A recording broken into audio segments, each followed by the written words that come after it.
Alright, I'm back. I wasn't planning to be back. The last intermission video, it was supposed to be the only one. I'm still working on getting things together for the new surprise.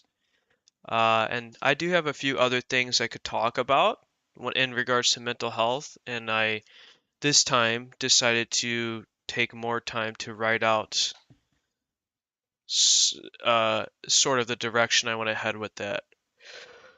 So I'm gonna hop back into TCG Card Shop Simulator because it was very fun and relaxing for me last time, and we're doing okay. We're moving along.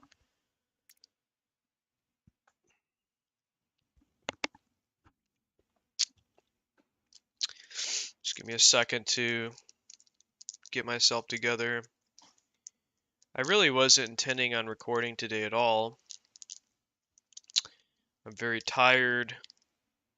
A lot of work today and yesterday at my other job. My main income. I work at a grocery store alongside my other stuff I'm doing, so I'm working most days throughout the week. But I believe that if I'm going to build something, I'm going to have to work on it almost every single day if possible. And even when I'm tired, I enjoy doing this. And for me, I was always scared to do this, but for me at this point now, there's a bit of a therapy element to it. And even though I'm only just playing video games right now and talking, the act of having a purpose and a plan and putting value into the world and editing, recording, posting, all that stuff, comments, responding to comments, and it's stuff I'm building in the background to then release in the future. It's like really, honestly, thoroughly enjoyable. Very, very enjoyable.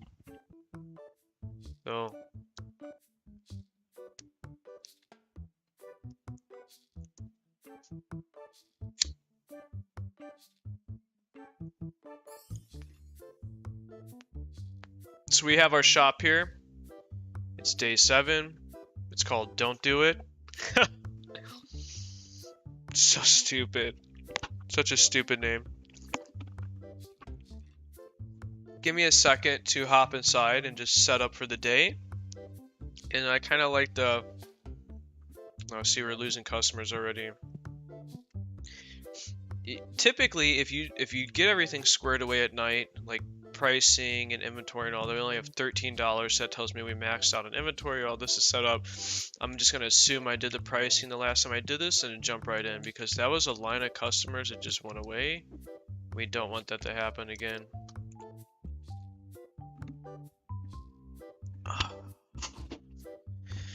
Okay, so this time I was looking at a lot of the mental health videos I did before, and on some of them I talk about myself, I talk about what I've been through and my beliefs and my experiences and whatnot. And then something I kind of wanted to revisit a little bit alongside what I've been through is men's mental health, but more specifically sort of my dating experience. And I'm not going to just talk about all of it from beginning to end, but there's specific points that I think are very relevant, especially to young men today in America. And I will give the history, but I have done quite a bit of research, but I'm not an expert, so I just want to throw that disclaimer out there. I'm just sharing what I've learned and what has worked for me, and hopefully there's at least one person out there that will see this, especially if it's a young male in America that's struggling with finding your partner. And with what I'm going to talk about, I can say that can be male or female, to each their own, who really gives a fuck about what you're into, because the theories and what I've learned are, it doesn't matter. So to talk about my history a little bit, I'm not going to go too far back, but I'm in a very successful relationship right now. My girlfriend and I just recently celebrated 2 years. Of course, there's been arguments. There was an almost breakup time, and you know, it's always up and down, but it's been mostly up and mostly chill and relaxing and calming and caring for each other naturally. And that's like the place you want to be at, I feel like. But I didn't just get there by chance. You know, I worked for it. Just like everything else in my life, ever since I emancipated myself, I've taught myself as much as I could possibly learn about life.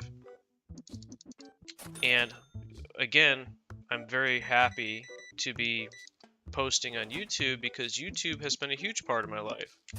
I'm very fortunate of that as well. I've learned a lot from YouTube.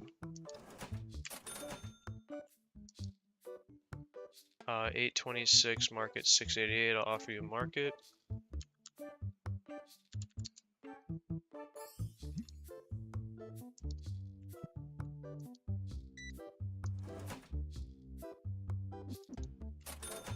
I'm a little bit slow. You gotta kind of get into the motion of this game. It's okay. Business is steady. We're making money though. I really have to recoup a lot of the. I spent a lot of money on like furniture and stuff, and I have to put a lot back into the inventory now because I did kind of let it run down a little bit. So I'll lead up to the girlfriend I'm with now, but I specifically want to talk about my experience with my ex before that, because every relationship should be a learning experience. And if it's not, and you're just repeating your same mistakes, then look in the mirror. So I was very insecure. I've mentioned that before, and we can talk about how that goes back to my childhood and my mother being very strong and overbearing. You know, you always, like, they say that you end up dating like your parents essentially. So I was always finding a woman that was strong. But in previous relationships, I was cheated on quite a bit, and I never understood why. And I always just assumed that that was them, that was like on them for being cheaters. But there was a book that I read, and I don't want to share the book yet, because something about this book, it's very special, even though it's a little bit outdated, and you can take information from it and add your own knowledge from other stuff, and you know, live your life how you want. But like, when you read this book and you believe in it, and when I say read a book, I'm mostly talking about Audible. Who has the time to sit down and read a book anymore? But it taught me a lot of lessons, and most of them ended up being true. And I practiced those, and they worked out for me quite a bit. So I'm going to reference a book, but not tell you what it is. I don't want to share it. Not yet. If somebody asks me in the comments, I'll do it. But the concept of the book is that there's not, like, out of most men, not that many men think this way. And that relates to what I discussed before in one of my earlier videos on men's health, and how in America it has been skewed by television and rom-coms and whatever else.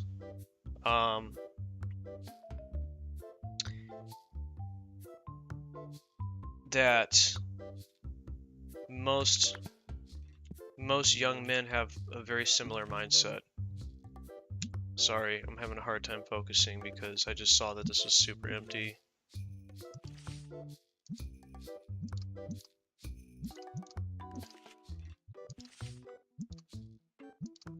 Just give me a second. Let me fill these up real quick.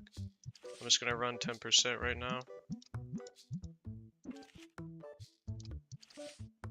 These are all small cards anyways. I do have to open more packs to get better cards. I'm not going to make that much money off of these, so it's kind of a waste.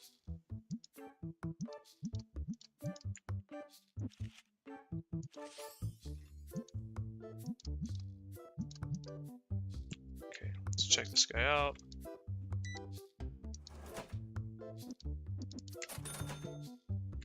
So we can order some inventory. These are doing okay. This one's off. Let's turn that on. We got one to fill up if I have to. That's okay. I need to open packs. I need to buy packs. Another thing I used to like to do is put a little rack over here so I can have packs right next to me at the register so I can open them more quickly. But I don't think I'm going to do that just yet because I really need to refill my inventory here. So accessories, we're going to just grab 2 of these booster packs. We'll grab 1 of these. This is 500. I'm not going to buy that yet.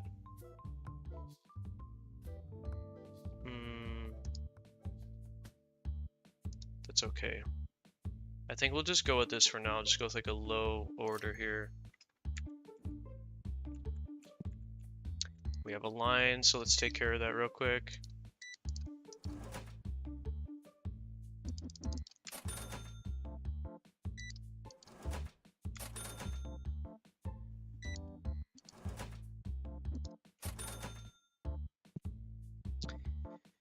So, what I learned from this book, one of the biggest lessons is you attract what you fear. So, and I might have mentioned this before, but I'm just going to say it again. Being insecure, I was attracting insecure women. And in America, it's a very common trope that insecure women, you know, especially because women in America, they have a lot of options when it comes to dating men. They can hop on dating apps or whatever, and then they have 20 different men that are just automatically hitting them up. Whereas if you flip that the other way, when you're a man and you're trying to talk to women, you have to put in a lot of work for it. And pretty much any guy knows that. So the competition is very steep. So you have to know that going into it. I'm just going to finish loading this, let the line build up a little bit. It's only like 1 person or so right now.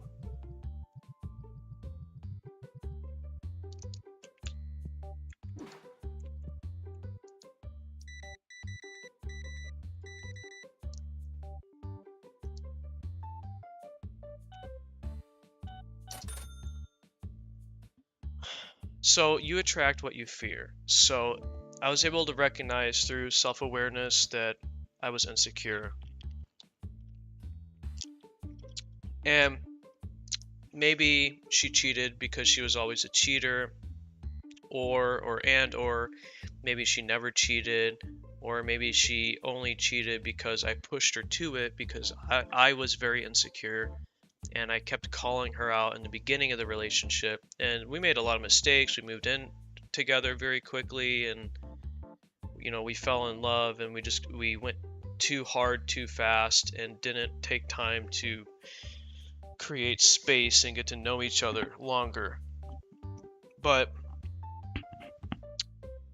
I created a lot of damage in the beginning, which I didn't see when I was in it. It was only after that I was able to see that. And then I had some very good friends tell me stuff like, oh, you should watch the show You on Netflix because that's going to be you. And I did, and that was it's an amazing show, but that was eye-opening for me. And then I further went on to watch this other show, which I can't remember the name of, but when it came out, it was very popular. It was a show where every episode was like a woman who had a boyfriend who was insecure and ended up doing crazy shit, like stalking them or breaking into their house or like beating them or killing them or whatever. And every single episode, every story was something similar to that. But you see all of the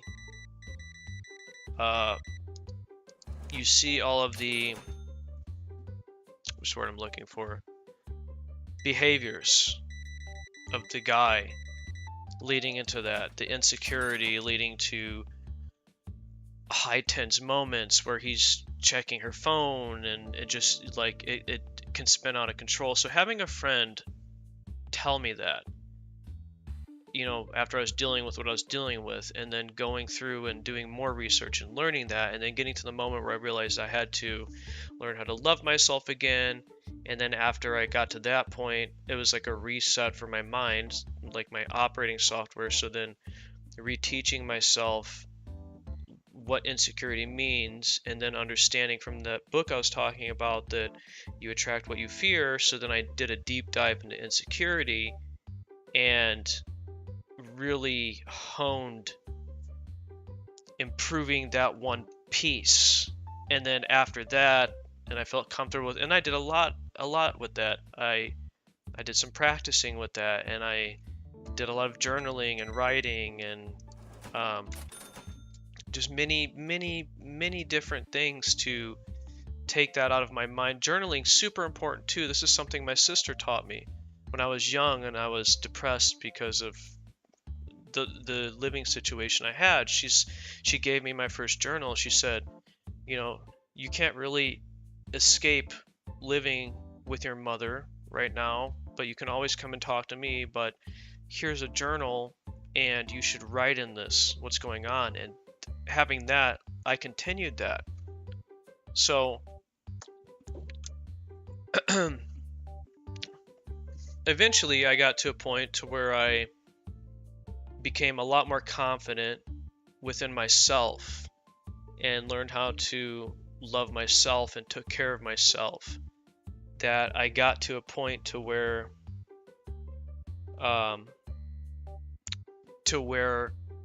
I was able to attract somebody who had already loved themselves. I have to be careful. Sometimes I give them too much money, especially when it gets fast.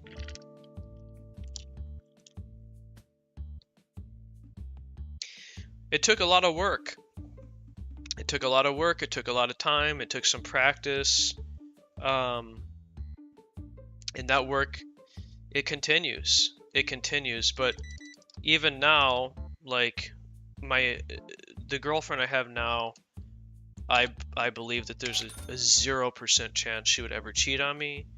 But there's moments that my mind can get out of control, and I'll ask her, like, who did you know, she's like, oh, we went here, we did this. Like, oh, who, like, who's we, like, who did you go with? Oh, this and that. Or but she doesn't go and hang out with other single guys on her own. That's just not who she is as a person, which is relieving for me. But however, anytime I have one of these moments where I'm asking, and now when I ask questions like that, it's more lighthearted, whereas previously in the previous relationship, I might have been more crazy about it and more aggressive and direct.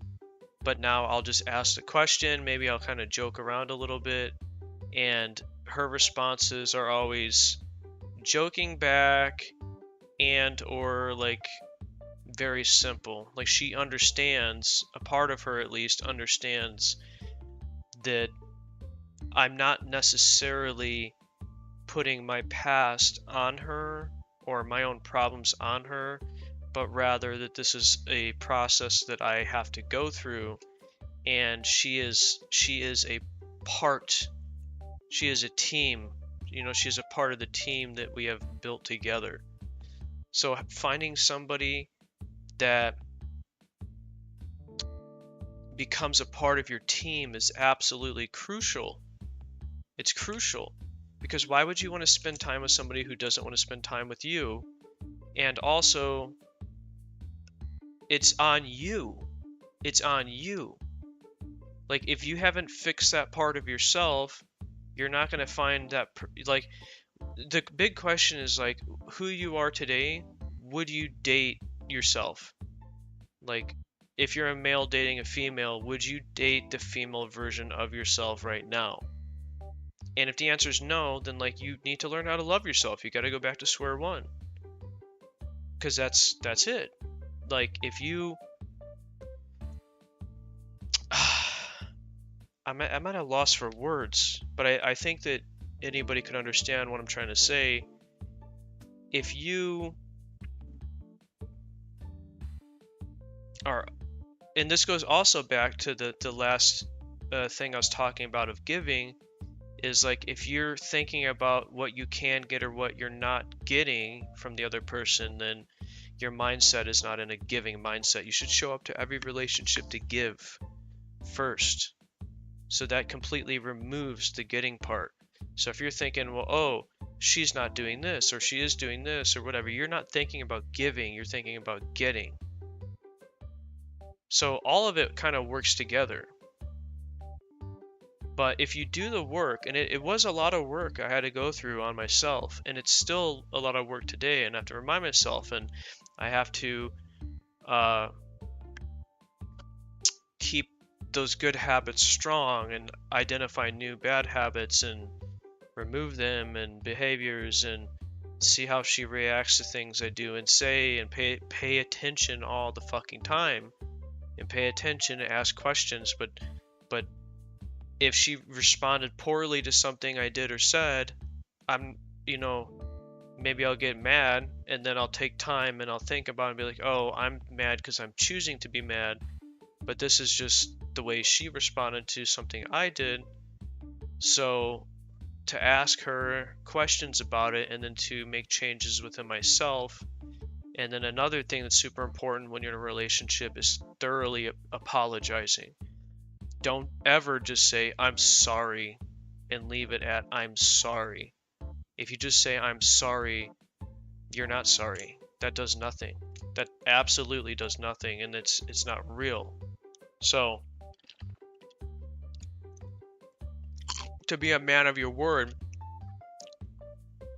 you're not just going to say, I'm sorry. You're going to... Let me open some packs, or I'm just bullshitting right now. You're going to be able to identify the problems, or at least what you think are the problems, and you start the conversation. And if she's bothered by something, you never let it go. You never let it go. But, like, you might have to stop talking about it today or in the moment because it's not a good time, but you're just never gonna let something go that she's bothered by. You know, you're gonna come back and be like, hey, what was that? What was that problem? What did I do? What did I do wrong? What did I not do? Because you have to learn. You have to take in the information. Otherwise, you can't change it. You can't fix it. So relationships are beautiful and wonderful and love and all that, but unlike the movies, that's not all it is. It requires work. It requires actual, real hard work. So, a quote I heard before was, there's no such thing as a perfect relationship. It's just not, it does not exist. It's something that you always keep working on. And another thing that's important is to understand that people change, and they always change, and they keep changing.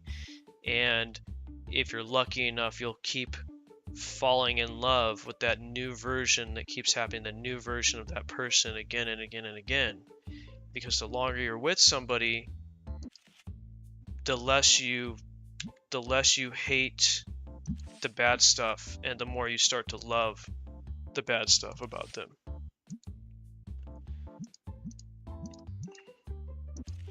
So, I'm being general, I'm being cryptic. These are intermission episodes in between the next thing I'm going to do. I do plan on returning. I'll probably go back to Supervive just because, I mean, like, come on, like, now that I'm plat, I definitely want to get diamond for sure.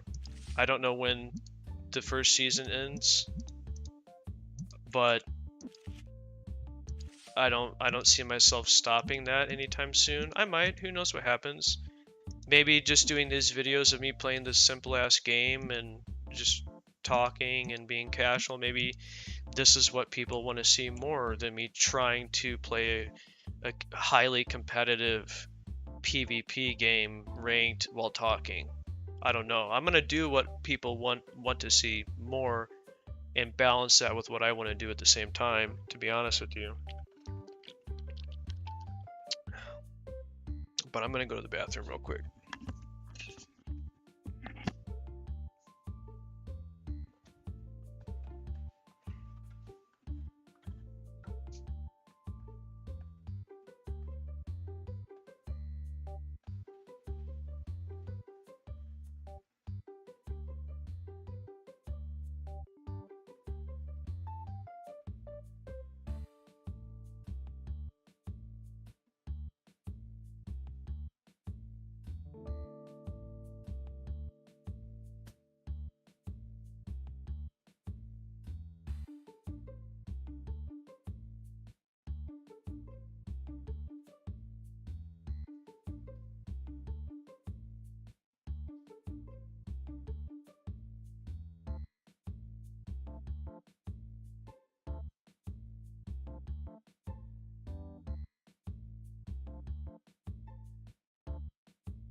Okay.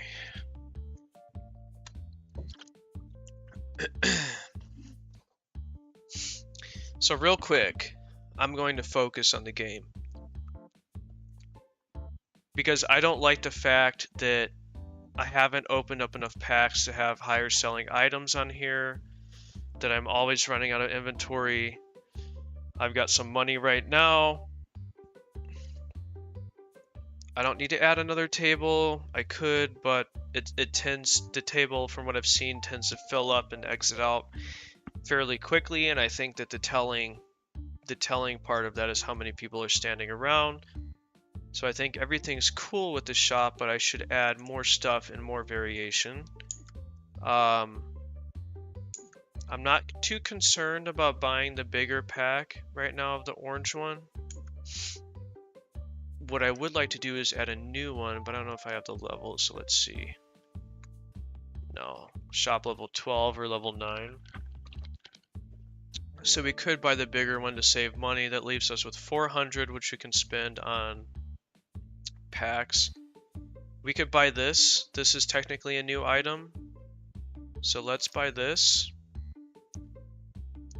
Buy one. Buy one of these. Buy one of these. We're gonna buy two of these.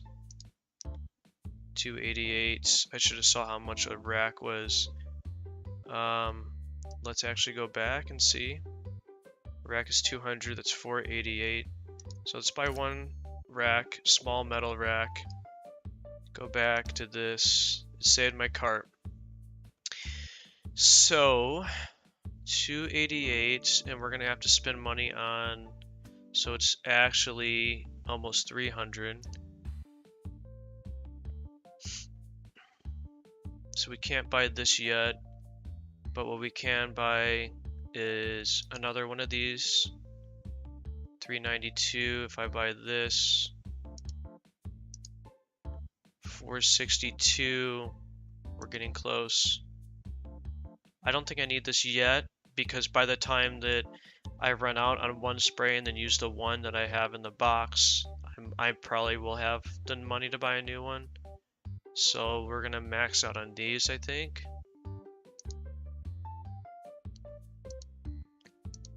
Let's just do that. Let's just buy 2 more and then call it at this.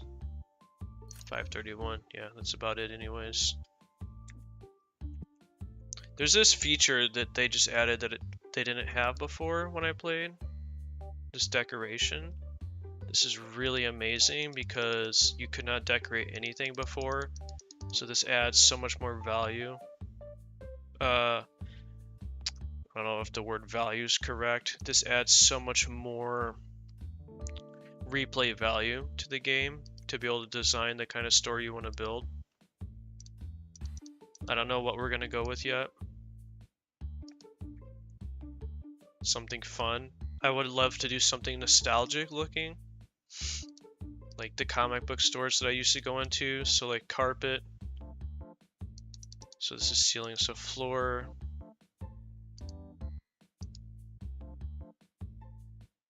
It's like maybe this red. Floor 17. We don't want this high level shit. Oh, some of this is crazy looking. Look at this. That's nostalgic. Ceiling would just be pretty basic. Probably one of these shitty ones. Posters, nice. That's awesome. A lot of posters. Walls. Probably like this wooden one. Maybe we'll do an accent wall of brick or something. You could make it look like an old building. You could do brick accent wall. You could do this wooden floor right here that makes it look a little bit older. Carpet in some areas, so maybe if I do a back room that's going to be older looking, and then the main room is going to be carpet and a bunch of posters and shit. That'd be interesting. I don't know if this changes anything as far as like reviews or whatever. Oh fuck, we have to pay bills. I forgot. Holy shit. So tomorrow brings us down to 1 day, so we absolutely have to pay bills tomorrow. Good thing there's no salary yet. Okay. I'm gonna keep this out of the way for now. Just put it right here.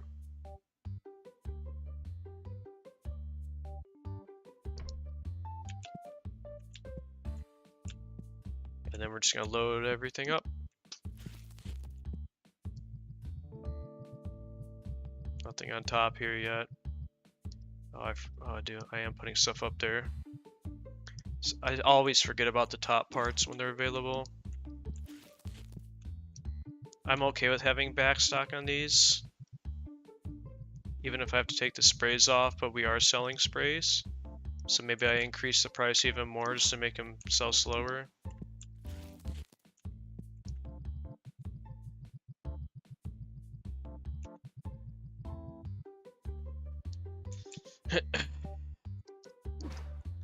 And then if I have any leftover card booster packs, which I might not, I'm going to put them on the rack, and that's what I'm going to open during the day.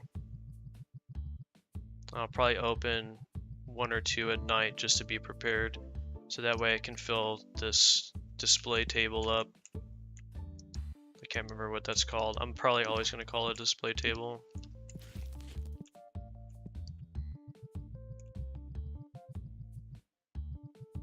I have to remember I always have to check pricing.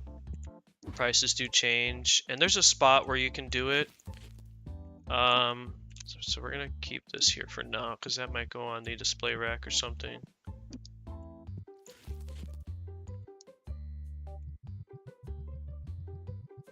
Because I think I'll fill all of this up with, yeah, so let's do this.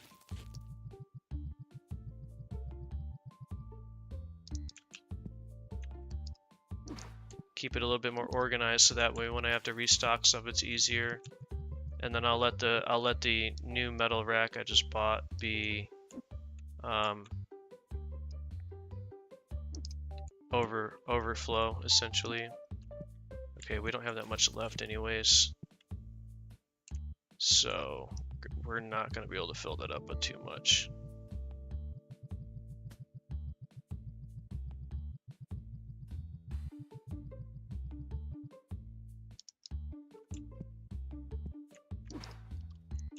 So let's do this. Let's move these here. Put these here. No more boxes. We gotta do pricing. That's okay right there. And then we'll move these to this. But I'll keep one.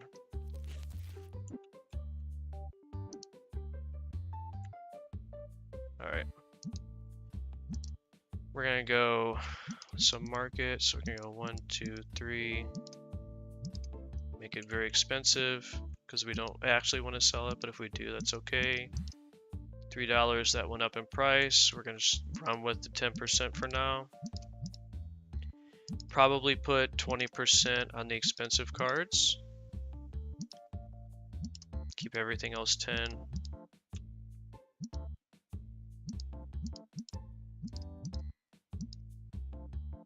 And that's anything 50 or above is my rule of thumb right now. Because we're still a small shop, so we're not running any cards that are in the thousands yet.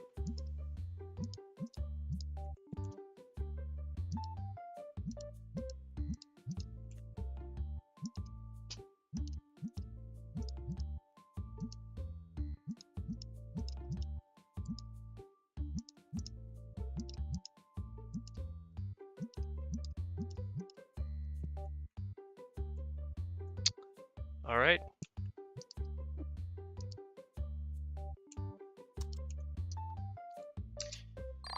So, I'm thinking I don't really want to gatekeep the book I was talking about. The book, because it's not that much people know about it, and it's like a if you know, you know type of situation. So you don't because the more men you share this book with, essentially it becomes more common knowledge. So there's more competition, but that's not something I have to worry about right now anyways. Because I'm pretty sure that I'm going to marry the girl that I'm with. I'm very blessed and lucky to have her in my life.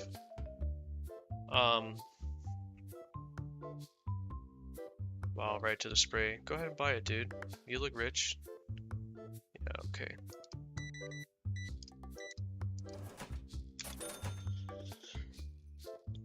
You going back? There it is.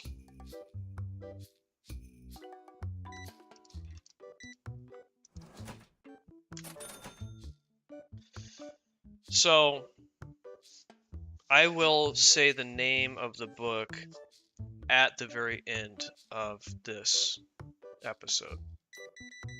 And then whatever you do with that information, that's totally on you. But what I will say is there is some outdated information in the book because it was written quite a while ago.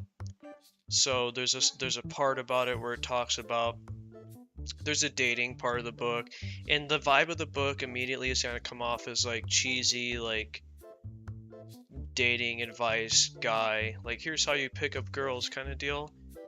Just choose to not look at it like that and choose to look at it to learn more about women, because most men don't know shit about women, and most women don't know shit about women, and vice versa. So if you take the time to look into it, and oh my god, dude, thank you so much, bro. Can I come to your party? Like, what the fuck?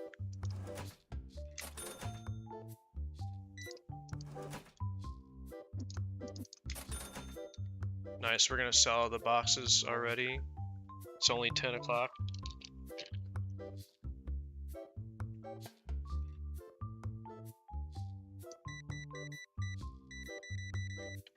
You see the card sleeves are still selling even though they just went up $1.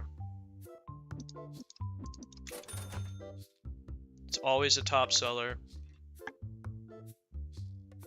Don't short yourself on prices unless you have to. Like if you see that you're dealing with a day in which you're not selling that much of something like you normally would. He got so mad, he's like, fuck this, I want to be stinky. Ah.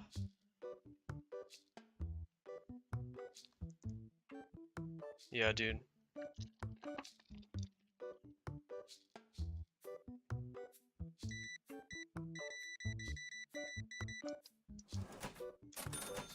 So like in general, if you're not receiving out of the world, the universe, the other people, and whatever it is that you want, then what that means is you need to have enough self-awareness to look at yourself in the mirror and go back to the starting point and what can you change. Because if you're not getting what you want to get, well then first of all you're not in a giving mindset, and then second of all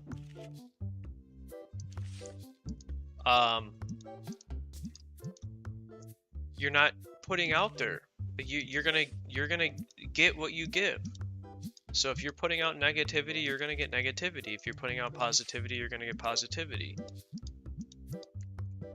And I don't want to just sound like a guru, like I'm a teacher, like I know what the fuck I'm talking about, because I really don't.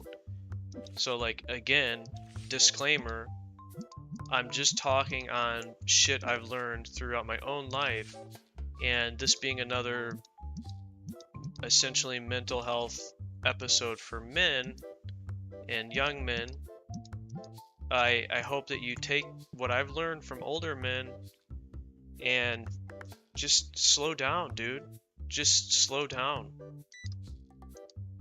Like we're all fucked up at this point. So like just take the time to like, if you're gonna ignore this, if you're gonna ignore what I'm talking about or what other people are talking about, and you think that you're perfect, but you live this life of negativity and you think everybody's bad and you're perfect, I mean, first of all, you're wrong, because most people are like generally like want to be good, but that's on you. Like people don't change unless they want to change.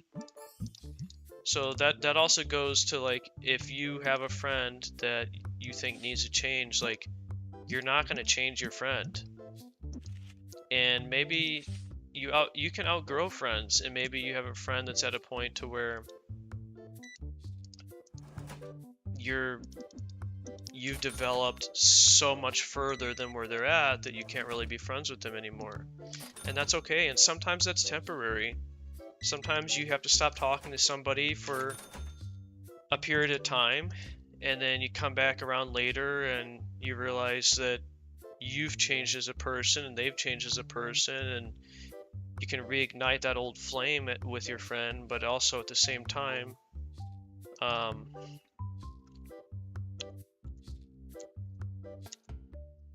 not going to advance on these trades right now. I'm just keeping it very simple. I'm not going to give them more than market. But also, everything's on you. Like, everything's on you. You live the life you want to live. It's hard. It's a hard truth, but it is the truth.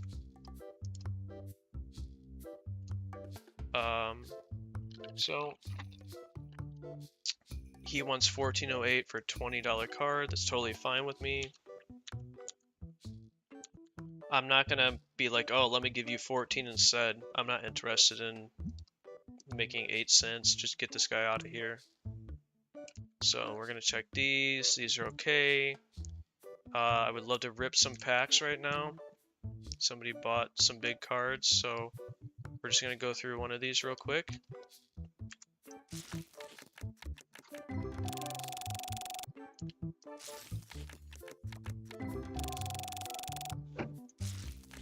Hopefully we can get some bigger cards out of it.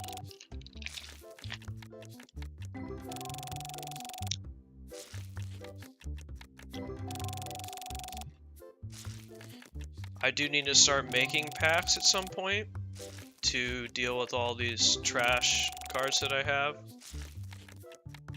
I can even set the value low, but I'm not putting up the super low cards. I'll show you what I mean in a minute.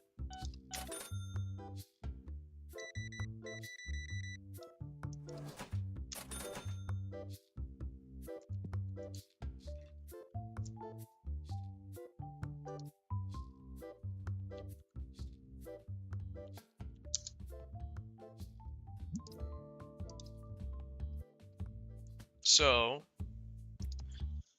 I think it's in here. Workbench. 1,000. But what that lets you do is create these bulk packs, which you can bulk up all those cards that are 10 cents, 50 cents, whatever, and sell them for an amount just to move them, because you're likely never going to put them on a shelf or anything like that. So I'll buy more stuff when we're completely out. I could run through some more packs. We're just going to go through some of these real quick.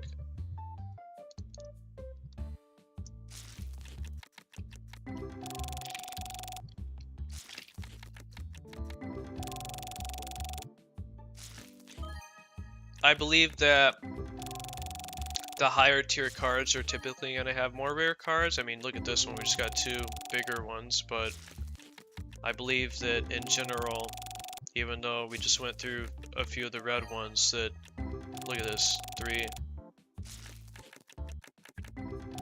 I think that that's the rule of thumb. Okay, nobody's over there, so we're going to put some of these down. I always like to drop the price filter because things can get kind of messed up during the day. My rule is anything 50 or above, we're going to put 20%.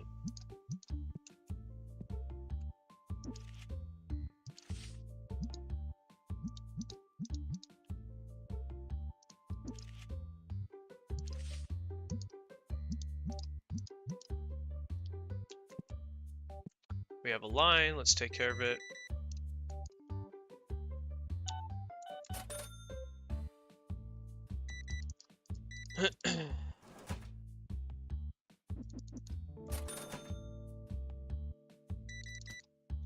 I don't want to give away too much about the book I'm talking about and that I'm going to reveal at the end of this, because I want you to have the experience of going through it yourself and then deciding what that means for you.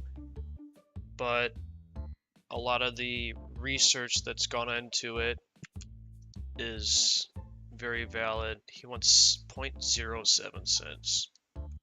Why not?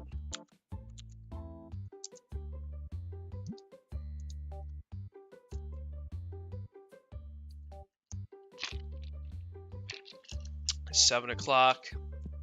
I want to sell this, so I'm just going to drop it from 23 down to market, which is 20.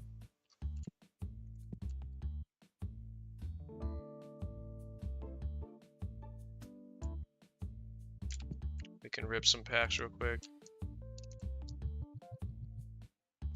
I'm going to the blue ones just simply because I have more of those right now. I could probably go 1 or 2 more days without buying more of these.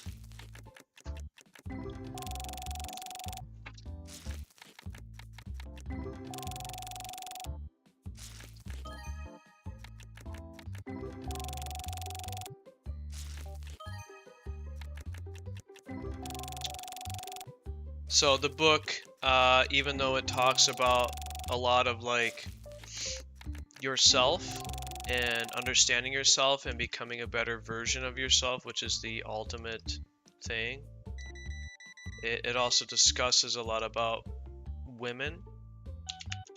Like it teaches, it's basically designed to teach young men. 327. Customer wants one that's worth 258. That's 327. I'm going to accept that. So that information, even just that alone, like I grew up around women and even they don't know who they are. And I don't mean any shade by saying that. I'm just saying like most people don't know, like there's a natural aspect to men and women, and it goes back to the primal days. And you know, sometimes I'll get into a moment with a woman, whether it's a relationship or not, and they'll be getting mad at me like, oh, why didn't you do this, why didn't you do that, why didn't you do this, I told you this, I told you that, which most men know is like, yep, been there. But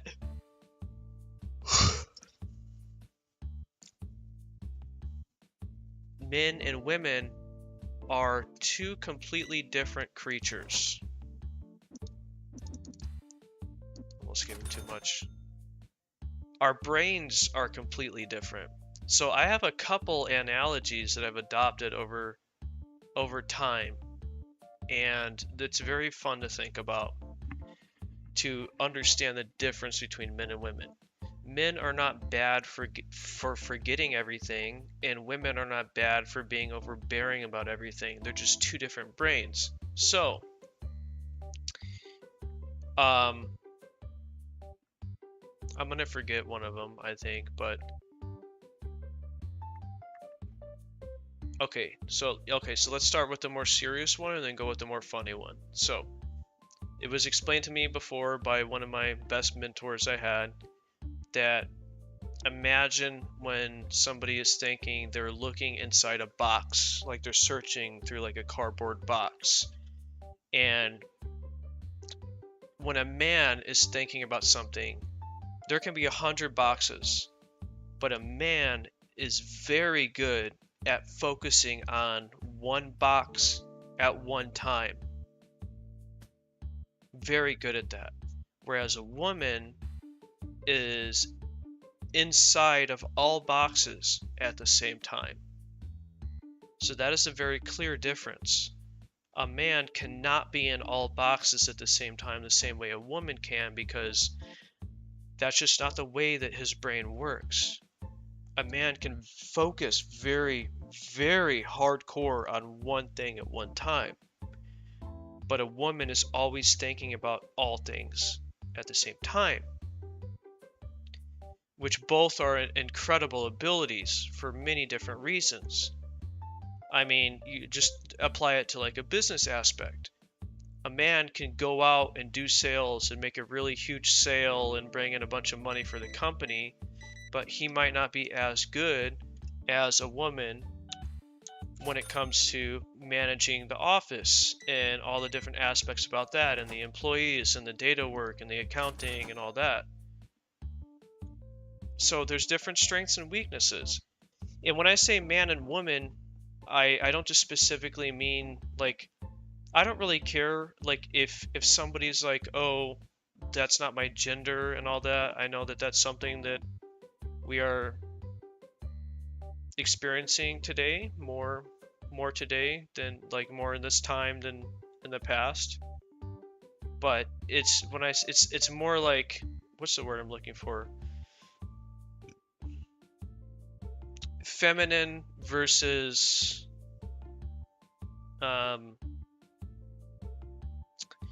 what is the opposite of feminine?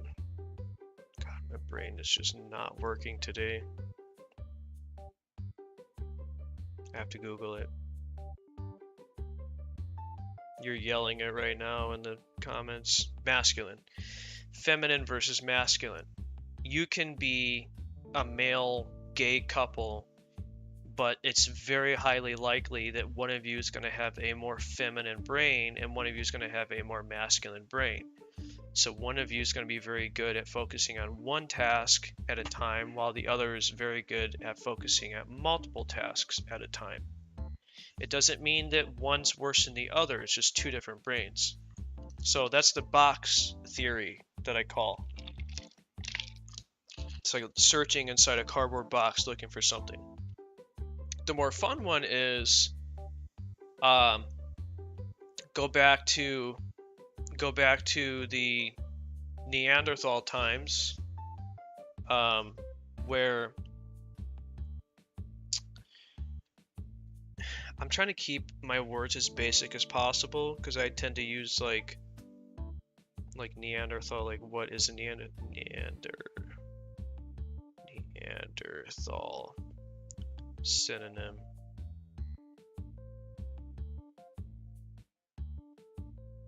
Wow, it's nothing good. Caveman. Go back to the caveman times. Look at this guy. He's just sitting on this. What are you doing? Who are you playing with? Am I gonna get paid for this? It's fucking 10 o'clock. You making me stay an hour late? I'm just kidding. So go back to the caveman times, where the man and the woman are in the cave, and the woman says, "Man, go kill a pig." And the man says, "Okay, I go kill pig." And he goes to leave. And then the woman says, "But wait, while you go to kill the pig, make sure you pick the blueberries from the green bush, but don't pick the green berries from the blue bush because they're poisonous and they'll kill the whole family. And grab some of the orange flowers with the yellow leaves, but not the purple flowers because it'll burn your hands. And also make sure you don't step on the leaves that are shaped like triangles because it'll hurt your feet. But if you step on the leaves that are shaped like circles, it'll heal your feet." And the man says, "Okay, I go kill pig." It's funny. It is funny. But most people hear that and they think, "Oh wow, men are so stupid." Men aren't stupid. But men are very good at focusing on one thing at one time, whereas women are focusing on all things at the same time. We need both. You need both. And like I said a little bit ago, when I say man and woman, I mean feminine and masculine. So if you're gay or lesbian or whatever, it's likely that one of you is one and the other. So another thing the book talks about is it describes, masculine and feminine as a cat and a dog. So like it's like women are like cats where they come around you, they want attention, they sit on your lap, they want you to pet them, and then they leave and they run away. And if you go and chase them, they'll just keep running away. Whereas a man is more like a dog. You can say, "Sit down," and he sits down. And you can say, "Lay here," and he lays here. And you can tell him, "Go away," and he goes away, and come back, and he comes back. But a woman is more in and out, It's more, I don't want to say without reason, because there is maybe on their behalf there is reason, but it goes to the point that women are more emotional beings, whereas men are more logical beings. And that's not saying that women are not smart, but just the way that the brain works, that one of them is driven on more of a singularity-based mindset, whereas the other one is based on a more feeling-based mindset. So that's a lot of information. I'm probably gonna have to kick this dude out. I'm gonna go ahead and just gather everything I have to gather. I need to order more of these boxes, more of the orange card. I need to fill this up. Let's just do this real quick. You know what I'm gonna do first? How do I leave my book?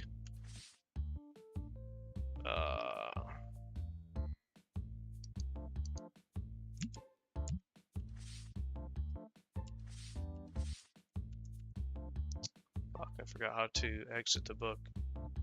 Well, let's just pick this one. I'm gonna check the price on these first, and then add the new ones after.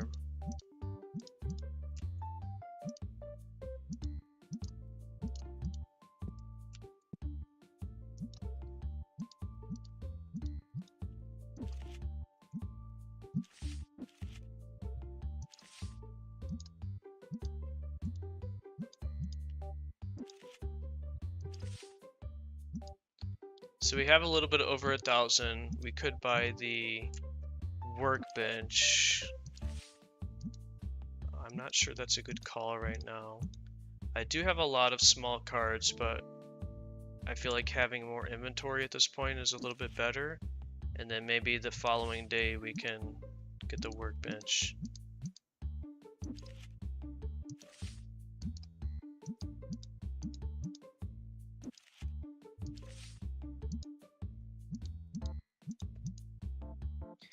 maybe what I'll do is I'll drop the price on the card playing tables to hopefully bring in more people.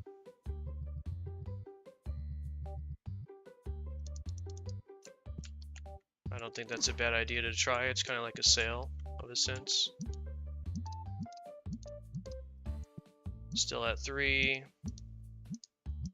Still at 3. 4, we did that. I think I can lower the price on these because we're not selling as much as we did before. So 2. So if we do 2, my cost is, again, super cheap, 64 cents. So we're still making money off of 2. So keep these cheap because they're going to buy a lot of these, a little bit of these, some of these, and then this. Standard is 7 an hour. Our cost, I believe, is 0. Nearby storage charge, that's a fee. Does it show cost? Random rarity pack and card price might increase. Random rarity pack and card price might decrease. Cost $0 per day. So we're going to lower this. We're going to keep it simple. But we're going to go 650 because it says nearby storage charge 7.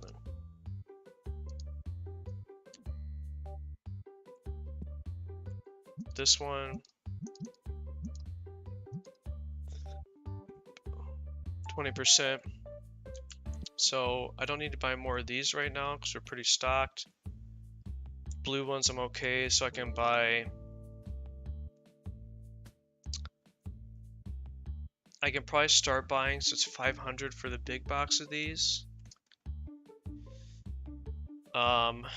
So we'll do that, and then we'll buy a big box, and then we'll buy 1 or 2 boxes of this, and then overflow on the shelf, I think, is what we're gonna do here.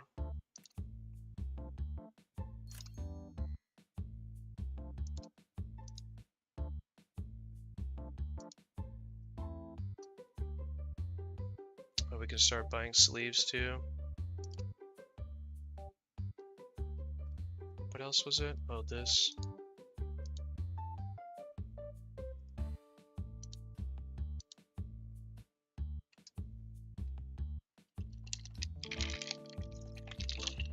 So, how much was it for 2? For 2 is 124, but it's 200 to buy the big ones, so we might just invest in that as well.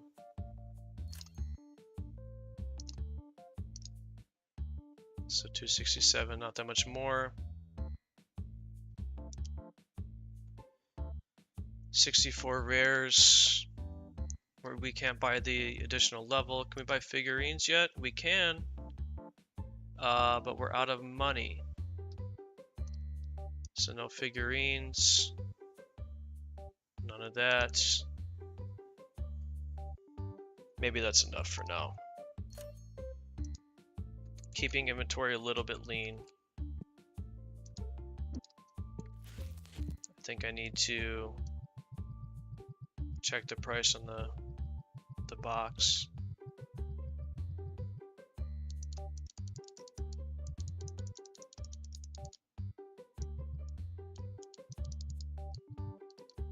Okay, so we can put these over here.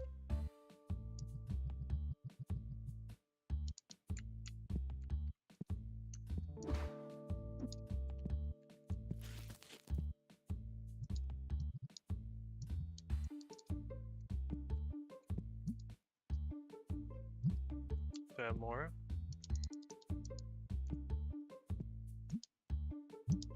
Oh, I have one more. Okay. So the box sells for 20. Now it's at 23. It's at 23 over here. We're gonna move this up. We're gonna move this up. I think I did this one. 17. Keep these down here. Keep that the same. There hasn't been too many stinkies coming in. We're just gonna keep the 1 in back stock. And that feels okay. We can go ahead and rip 1 pack real quick. just to be prepared for the next day.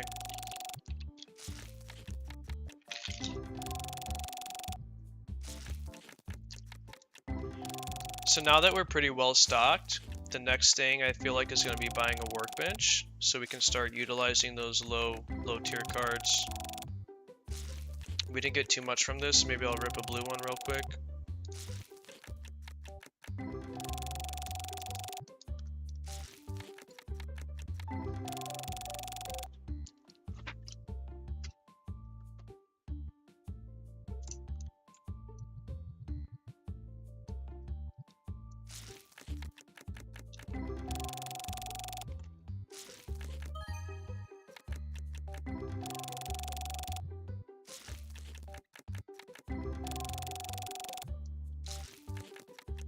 So I talked about quite a bit.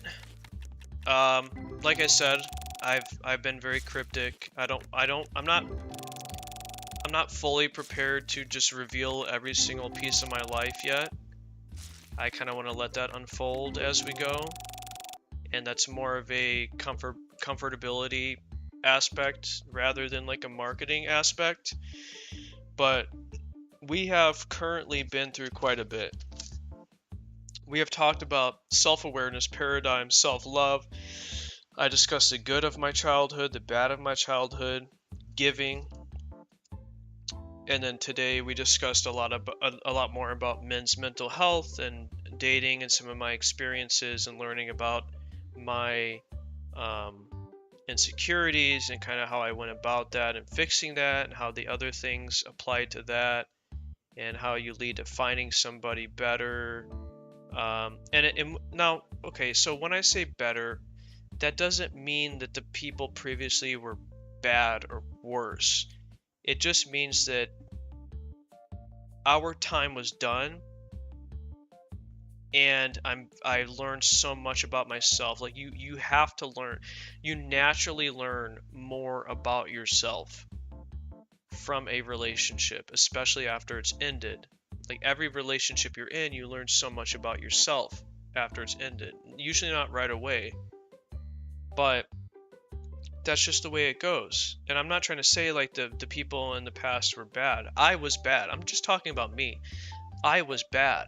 I treated those people poorly.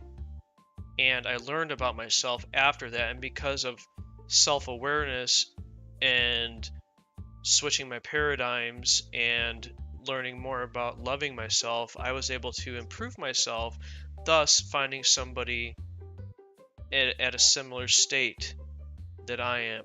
And that doesn't mean that those people aren't, that those past people aren't at that similar state. Now, that just means that this is the course that I have taken, and this is where I found myself. And it's a lot of work. It's a lot of work. And that's life, you know, life is work. And especially now in today's day and age in America, you're trading time for money, or you own a business and your time is no money and you're building something. So you're working for money, and then you come home and you're working on your home and cleaning your house and taking care of all that, and you're working on your family. And especially if you are a man, you're just sacrificing every single fucking fiber of your being towards other people and your family and your immediate family and your extended family and your mother, father, brother, sister, friends, whatever, and then your significant other's family. And it's often that men leave very little time and space for themselves. So that goes back to the whole like being on a plane thing, where it's like they tell you on a plane you have to put on the breathing thing on yourself before your child, because if it doesn't work out for you, you can't help them. So you have to take care of yourself first. And the work continues and it never ends. And then you get to a point to where you start seeing the rewards of your work. And that's important too. And you have to, and I've only recently gone into more of the spiritual. I've been focused on like financial health, physical health, and mental health for so long that I've kind of ignored spiritual health, and more recently I've gone more to spiritual health. And I'm not saying that that's important, because you might not give a shit about that, but having a guidance in your life that is outside of you, having a guidance in your life that is inside of you to keep you moving towards a goal or a path or whatever, it just feels so much better than just living day in, day out, not caring about anything. Because if you just don't care about anything, you don't care about yourself. So there's rewards there, and you have to identify the rewards of your work, and you have to recognize that and be thankful for that. And it's much better to think about the good things you have in life than the better, but then also remind yourself, especially when you're thinking about the bad things, that there's so much other people that have it much worse. So I don't really feel like I have much more to say on a lot of that stuff. I feel like that's a lot of information, and I've talked quite a bit about my own life. I do love this game, so I think I'm probably going to play one more day, but I might just let it play out and be chill for the rest of this. But I am going to go pee one more time. Don't forget, I drink 1 gallon of water a day. So I go pee a lot. I'll be right back.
Okay, so let's go ahead and wrap this up with one more day in this game.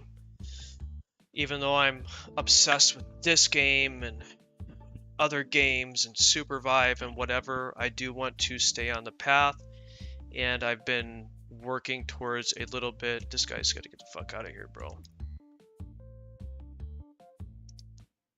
I don't remember how to kick people out. I think I just closed down, right? Okay, well, he's gonna be here tomorrow, I guess. Okay, he's leaving. This last day, I'm just gonna keep it chill. Just play the game. Have fun. Relax.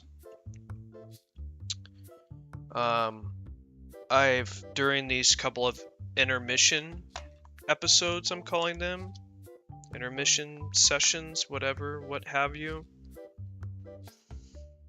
I have prepared most of what I have to prepare for the next big thing. And it might fail, and it might not work out, and maybe I just don't do it and I go back to this, or, okay, I don't want to lose these customers, so we're jumping right in.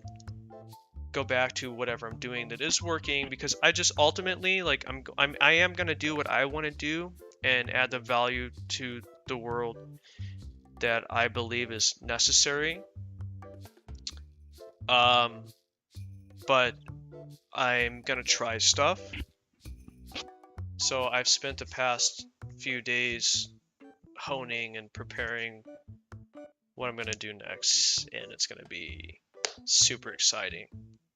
So I really hope that if you've been with me so far, that you tune into the next thing.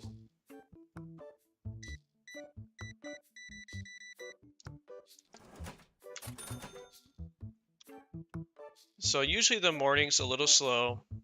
You get a couple of sales. We spend a lot of work at night after we close. That's usually the case when you have a business. You're doing work before it opens and after it closes and during the day, especially in the beginning. At some point we can hire somebody. We're still too small for that, because I'm not even buying like a full amount of inventory or whatever. So today's sale, the test today, is we lowered the price on our table. So I'm going to see if this brings more people into the door. We can go ahead and rip some packs real quick. Put these too low. I shouldn't have to step this far away. So we're going to move these up.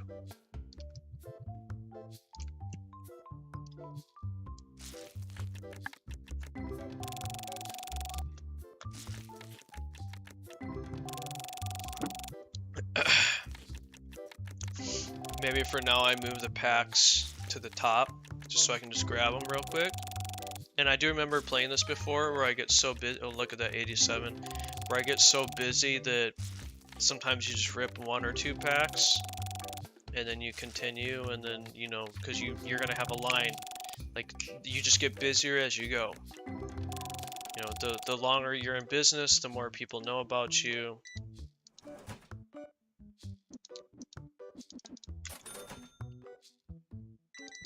I do remember out of the hires, the people you can hire. So let's look at that real quick. That there's different levels, which is really amazing. This is one of the, oh my god, we have to pay bills. Fuck. Okay, so today is all about paying bills, because I have totally forgotten about this. So I need 628 essentially to pay bills. We have to pay bills today for sure. I hope that we made money on the table from these guys. Okay, let's load some cards up real quick here.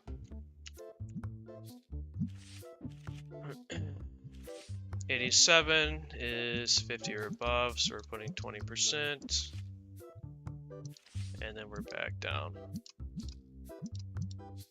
At some point, it's going to be all big cards.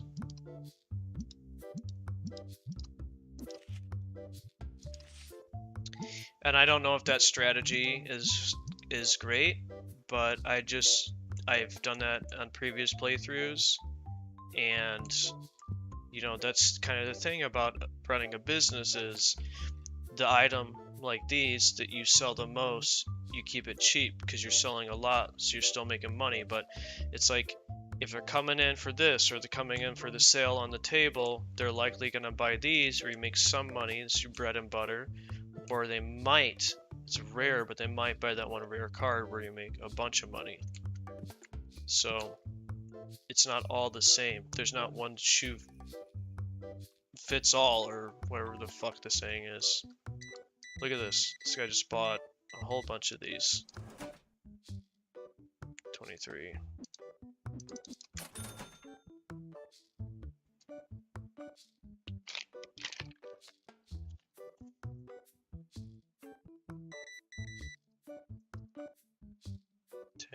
I have to remember to use my keyboard. Okay, we'll go load these up some more. We could rip some more packs. We have some more rare ones by the desk. 22. Nothing big. Remember, today's all about paying bills. First and foremost, we're almost late on bills. You don't want to be late.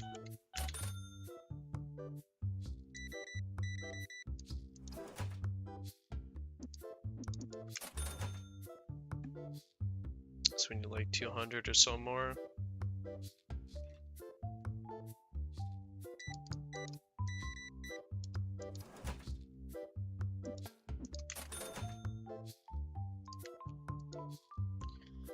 Asking 20 market 1694.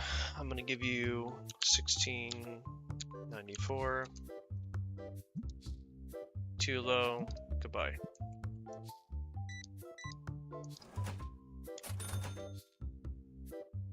And he still buys shit. You can't walk past these deals.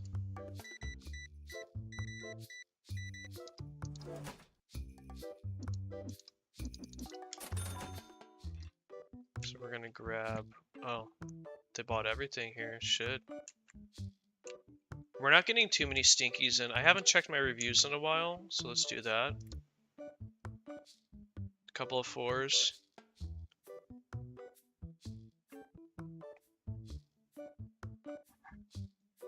Okay.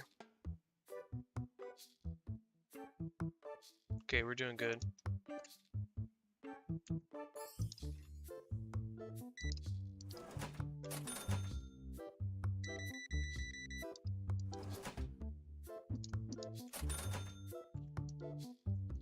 Asking 12, market 1059. We're gonna offer you 10.59. Keeping it simple. And then we can probably go put more in here. I'm gonna hit the price filter again. Just finish this out before I look at my line.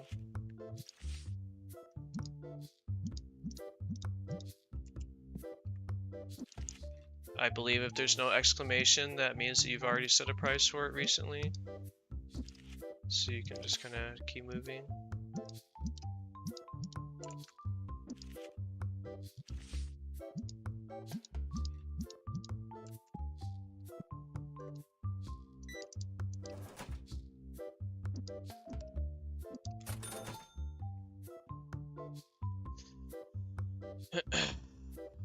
We're not quite at that 630 mark yet, but we're moving through it.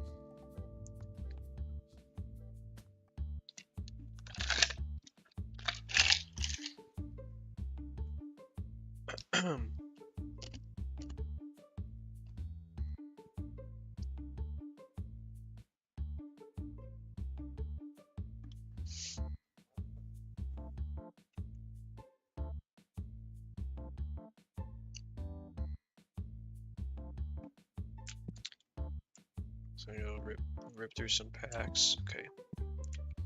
I seem to be getting more value out of these. So let's just see what happens with this.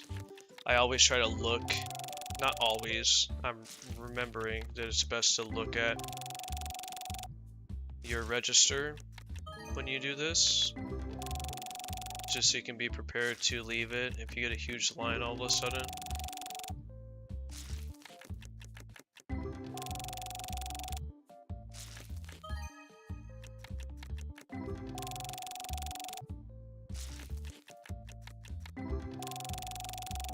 We're right about the bill mark right now, I believe.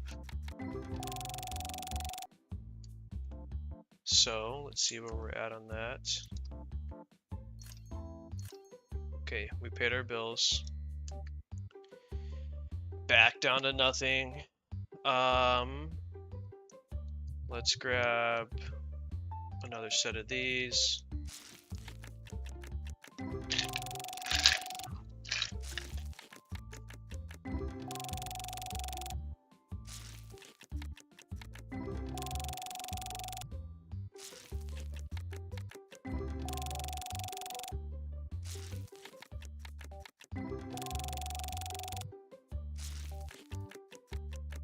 Okay, we just had a stinky come in. He got hit once.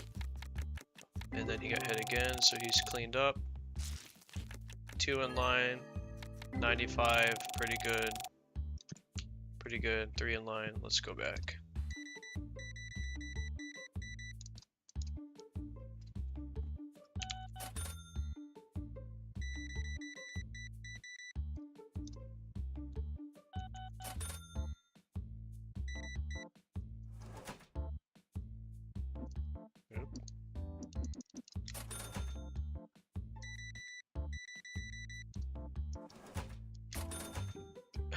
So we just made over 100 within a minute or so. That's pretty good. We're gonna check these. It's 7 o'clock. We got 2 more hours left on the day. Inventory is doing okay. I want to put this here. We have some more expensive cards we can put down if we have to. Back up on spray, so everything is good.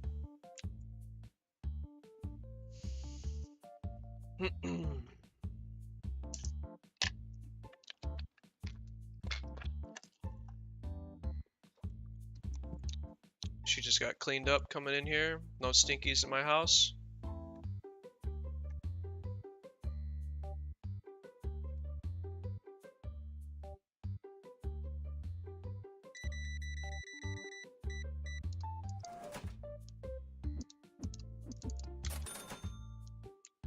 Let's see if I can put down some more cards here. We just got some new ones. We're gonna hit price 95. 26.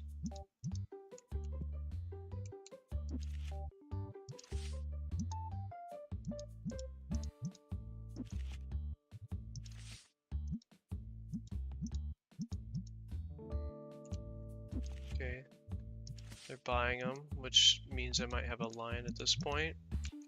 But I like to finish doing these before I look up.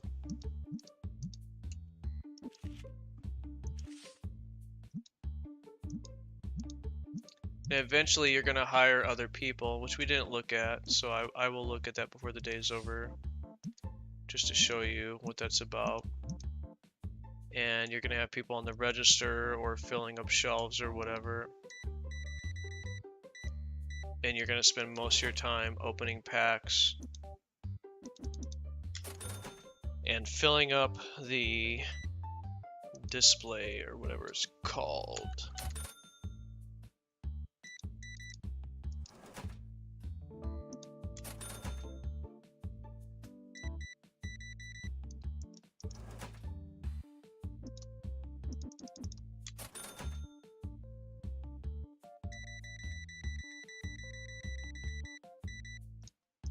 You got a lot of cards, bro. Okay, it's 9 o'clock. That's about it for today. So we can buy 1 box of these, big box of blue, big box of rare, a couple of those.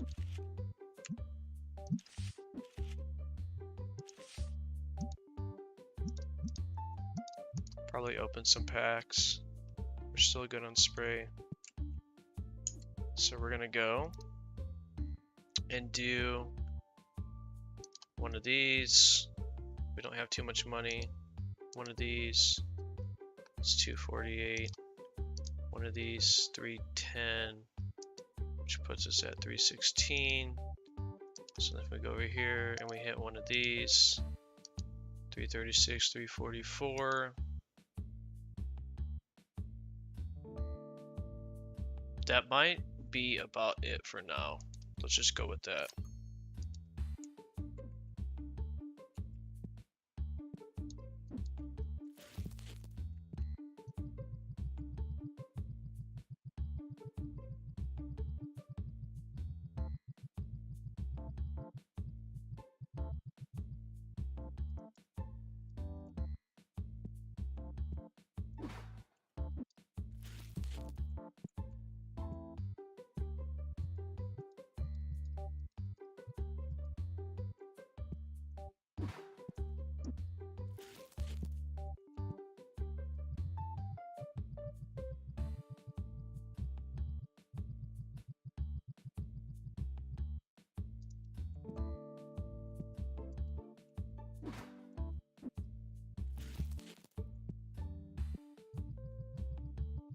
So we're just filling shit up.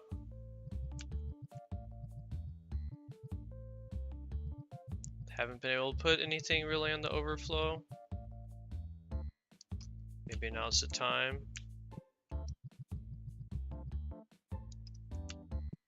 can just rip through some of those right now.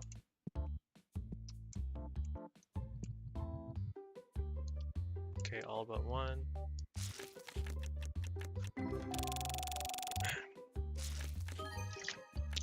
I haven't had too much luck with the rare cards so far. But we're still in the beginning. It's only day 9.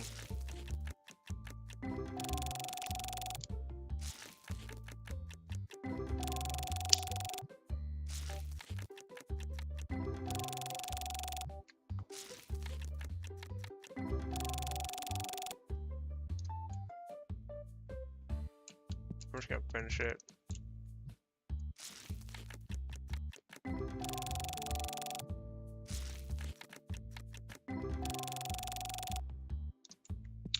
It's so hard to not keep playing. I really want to see what one more day looks like. We'll see what happens. Hold on. So let's keep this at 2 because we're still at a low price, a low cost rather.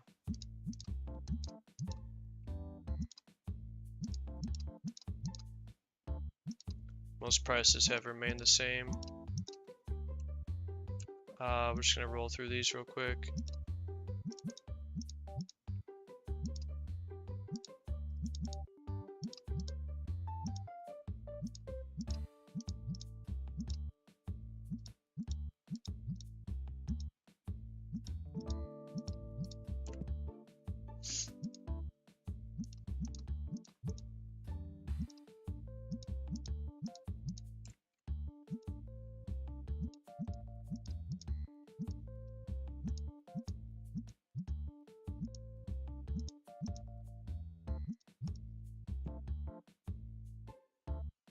I want to do one more day so bad.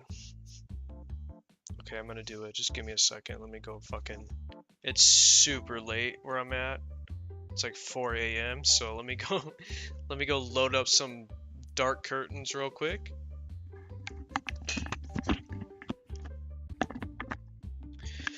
Alright, I'm back. I just did a whole bunch of shit. I'm sorry about that. I'm probably not gonna edit that out. This has been so absolutely fun to play this game again after so long for me personally. I played so many other games in between this and now playing it again. We're gonna do one more day just because I can't help myself. It's very late where I'm at. It's almost 5 a.m. That's crazy and stupid. I do work late tomorrow.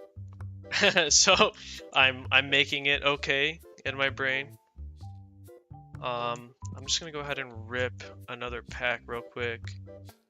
Where can I pull from? So this one's filled up. So we're gonna grab one of these.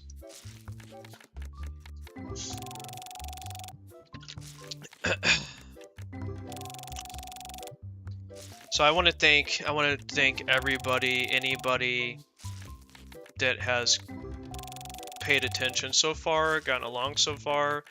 Even if you disagree with me, just share your disagreement in the comments. I would love to talk to you. I'm not going to be on some negative shit. I would love to learn more. I'd be like, oh, you said this and you're wrong about this because of this, and then I can be like, oh, okay, well, here is why I think this.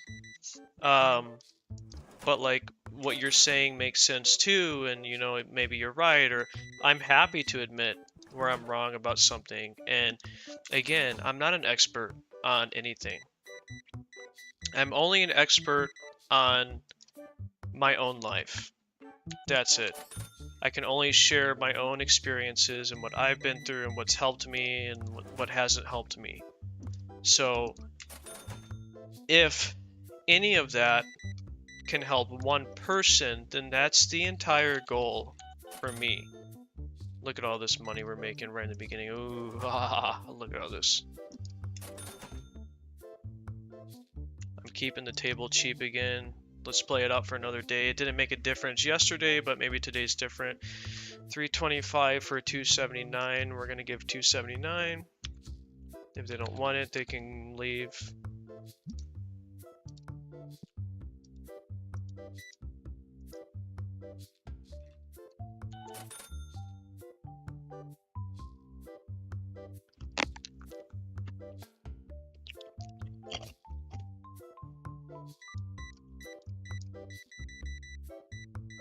Another good thing I'm practicing is 154.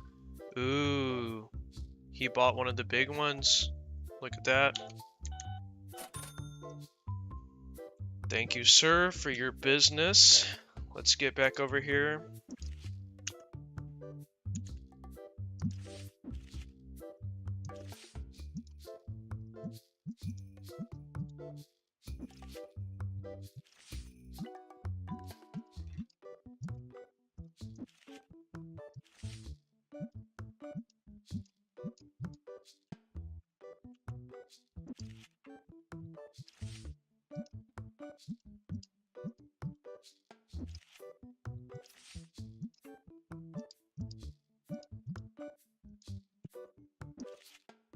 So I've bought enough inventory that I could probably get the workshop, work table, whatever. Oh, this is a big line. My bad.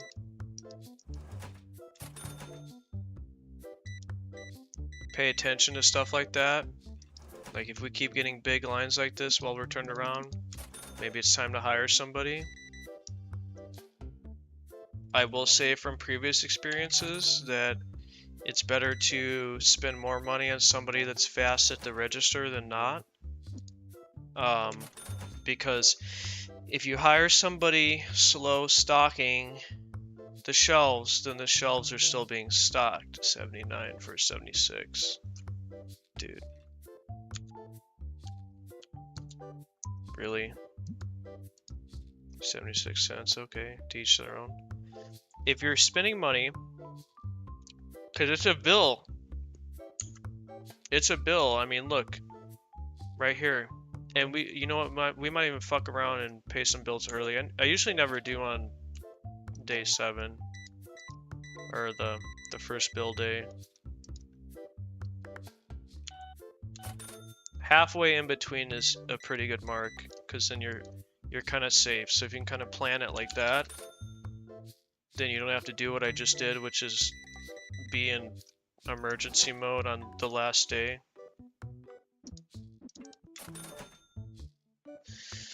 If you're paying somebody and they're at the register and they're going, so the register in a shop is guaranteed sales. When they're walking around, it's not guaranteed sales, but if they're ready to give you money, they're at the register, that's guaranteed sales. That's where you want somebody fast. And no matter what you do in your own business, nobody's going to be faster than you. So if you're going to spend money, then save money and buy somebody that's top dollar on something that is an area in which it has to be fast. That's another reason why I love this game. Like I said, I don't play Pokemon, I don't play TCG, I don't do any of this. But I love the business side of this game. And the point is true. People are expensive. I mean, let's go look at them. I don't remember where to go. Okay, go recruit. So this guy's 500. So he's $50 a day. He's normal at stocking and checkout is slow, so we don't want him. This guy is slow at stocking, normal at checkout, so we don't want him because we're already like very fast at everything.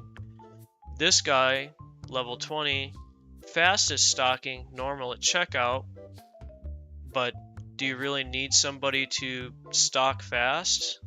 So what I've always done is save up and wait for this guy right here. Very fast. He's $400 a day. You're gonna get there. But $400 a day, but he is just as good as you are at, or almost as good as you are at checkout. And then that lets you do everything else. That lets you do all the other things you have to do to make money so you can afford to pay for him to be here. So we have a full table. We have one person looking for a spot. We could save up for 1,000 to get the workbench.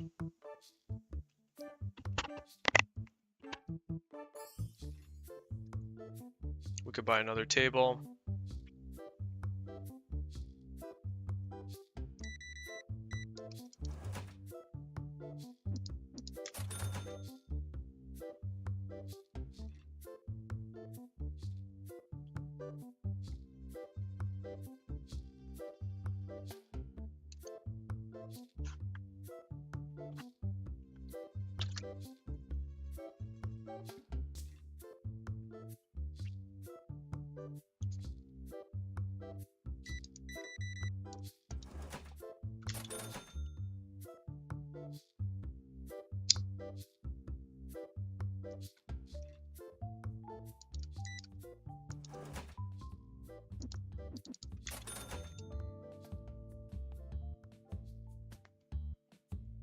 We're about halfway through the day.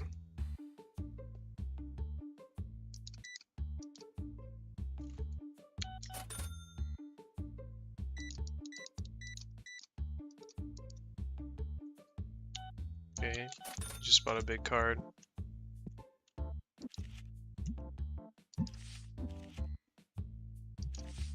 We're back to low cards, which means we need to open packs.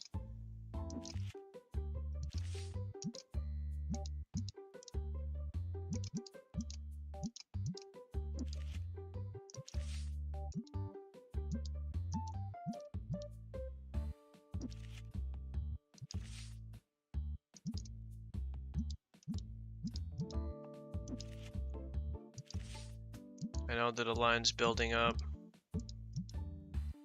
Oh, that's a bad one. Let's just get after it real quick.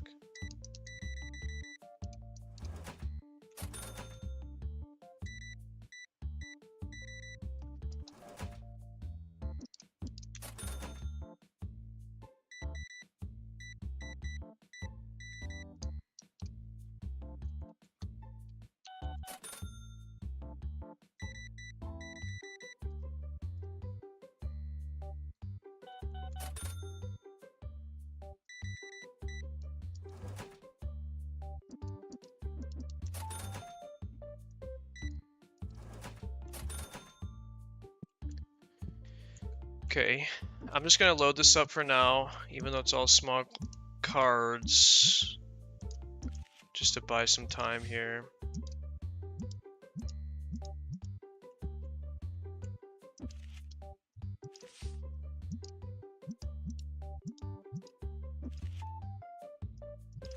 We probably have some money now. So we're over 1,000. So what we're gonna do is we're gonna rip a pack of rares. 365, 521 is market. So we're gonna give him 365.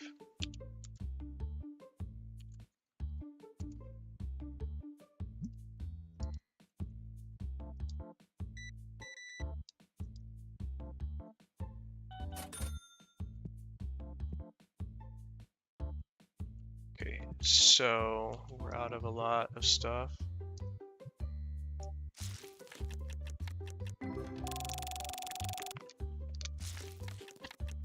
If I build a workbench, which I could do, then I can start selling all those packs that are very cheap, that I have just hanging out, not moving. You want to move money, cash flow, that's the name of the game.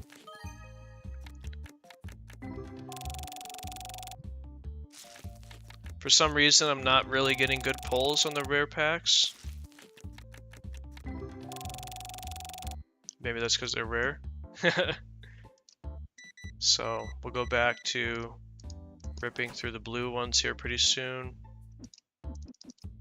Especially since we're running out of the rare ones.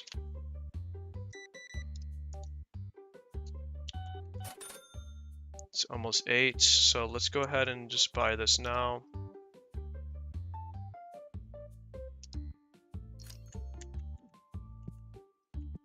Maybe we can get some sales off of it before the day ends.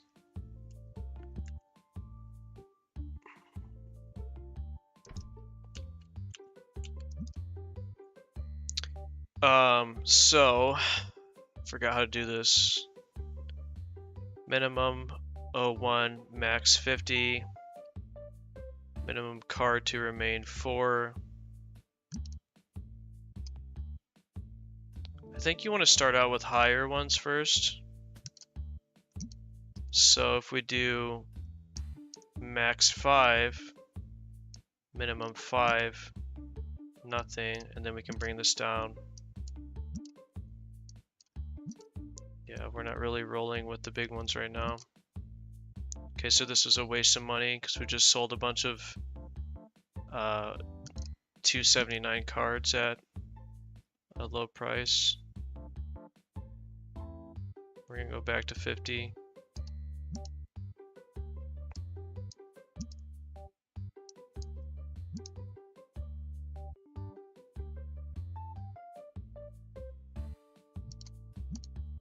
It's 9 o'clock. We're just gonna put these on the shelf, see if there's anyone on the table, which there's quite a bit of people, if they want to buy some of these before they go. Okay.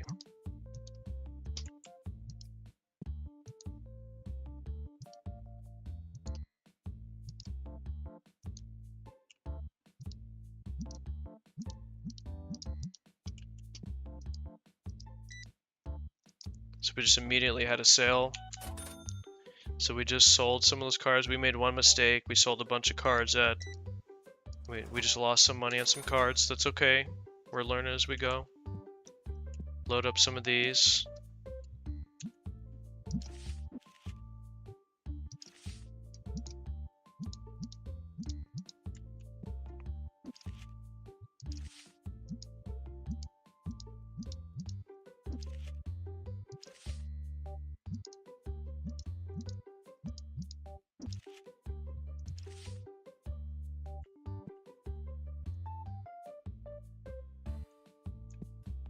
So we could buy some inventory.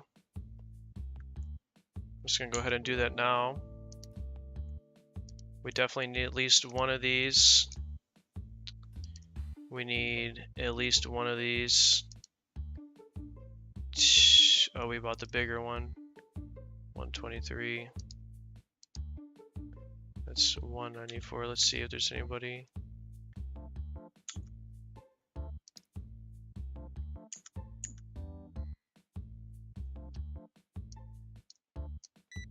So we could go with a small blue and a small rare orange or whatever. The day is pretty much over anyways. Damn. 724. What a good deal if I could do it. I can't just make up the money though. I don't have the 320 whatever. We just lost a good deal because we just spent a bunch of money.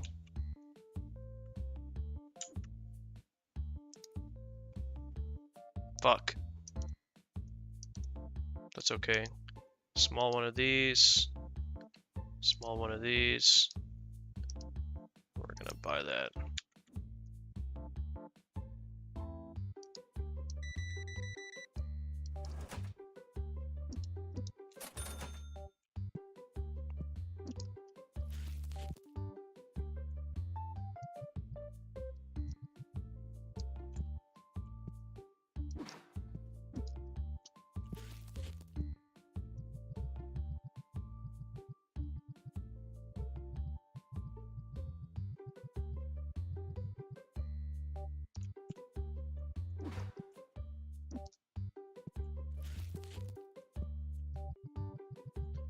So we're just gonna get everything set up and then probably end it there because it would be really stupid for me to continue at this time. My time, it's almost 5 a.m. This game is super addicting. Set our prices. Let's go ahead and rip a blue pack. Nothing is at 32, so we'll take some from here.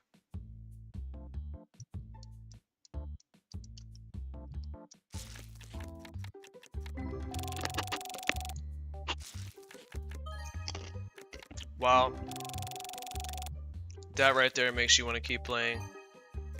2? Come on, dude. Come on. Can't do it. Oh, I want to so bad.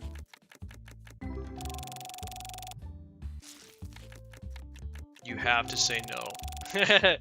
Cody, you have to say no.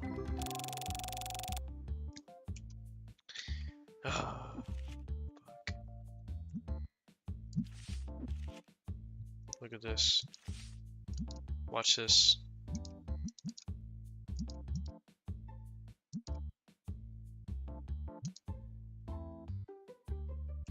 Damn. Keep that at 2. 3. Most of this stays the same. 4.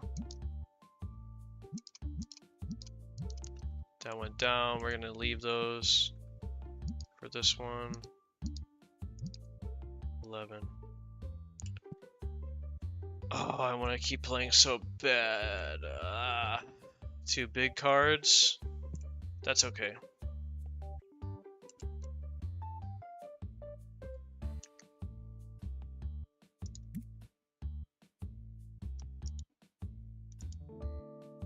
Oh, it's autosave.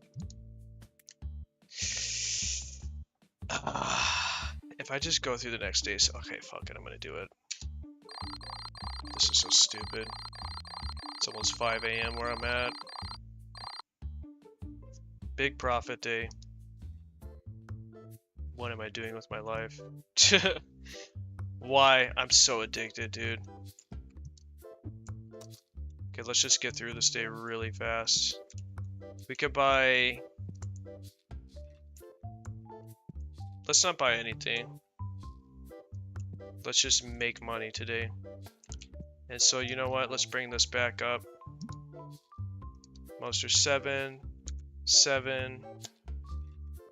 Actually, you know what? Let's go 6.99.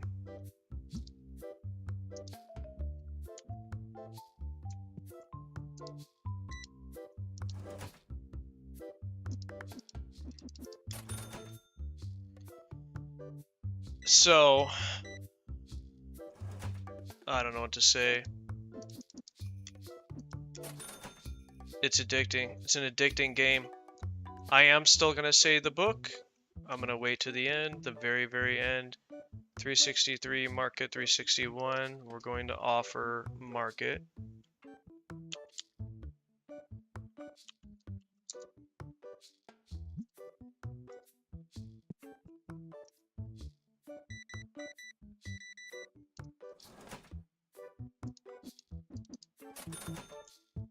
Wait until somebody buys a card. Okay, somebody did.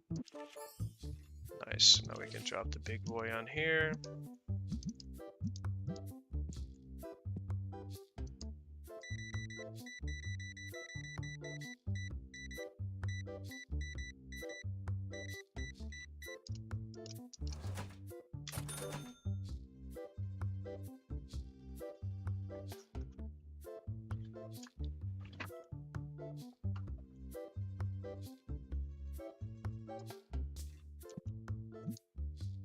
Keep moving. We're not going to go super high. We're going to keep it at 50, which is about, I think, where we started. Let's even do lower.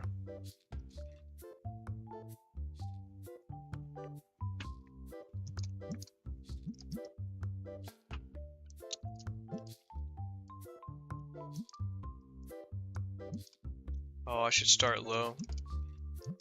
Okay, that's what that is.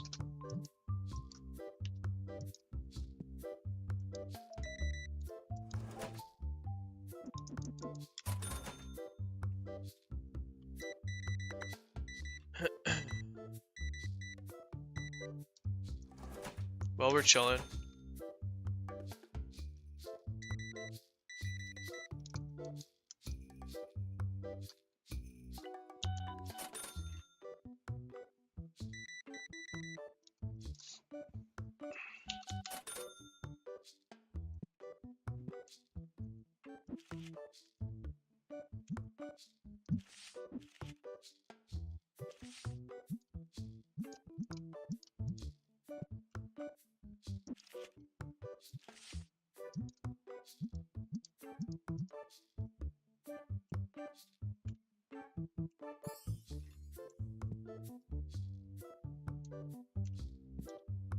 I want to run through a pack.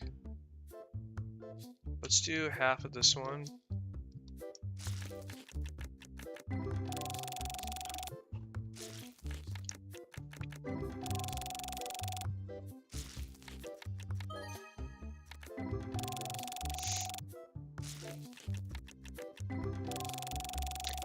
And then we'll do half a blue in a little bit. That might not have been half. I don't remember how many are in a full pack here.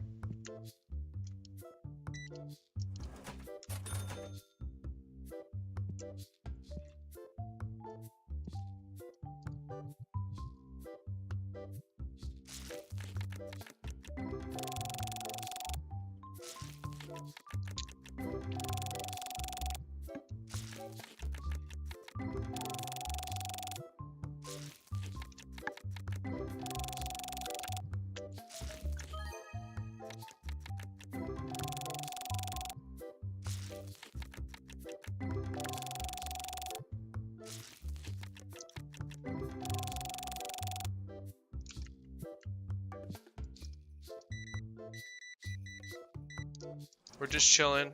We're getting everything done.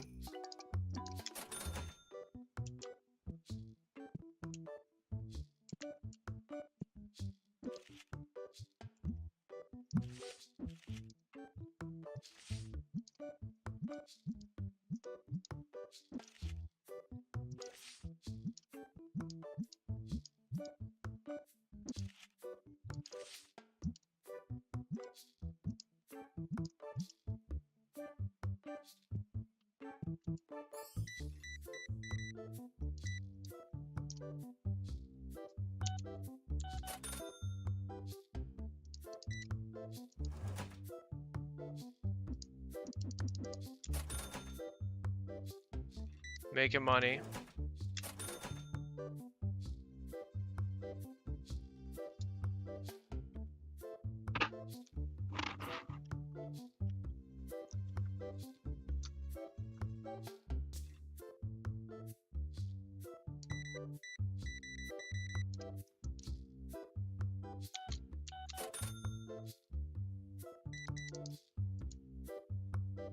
Ooh, we just sold a big one. Wow.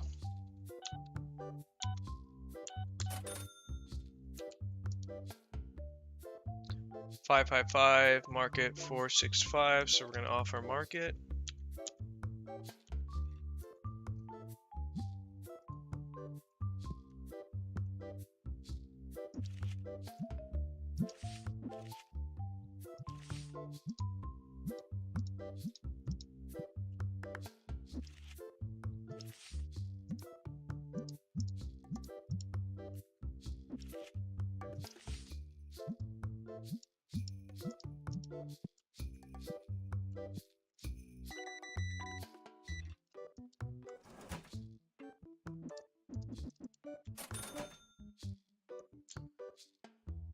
Okay, we can hit this up again. We're gonna start low. Nothing at 1, 26, 61. Probably a little too high, but that's okay. A little bit higher. We'll just go with these two for now.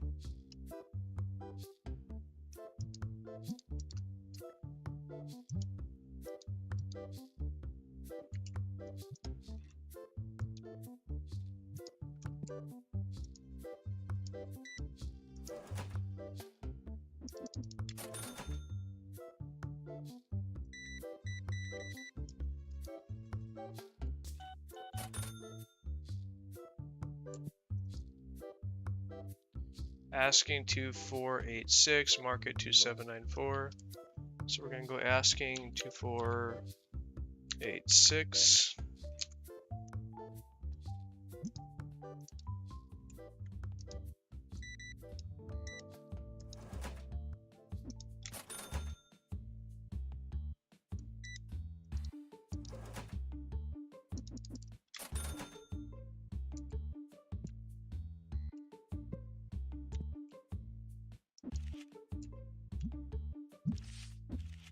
Refill.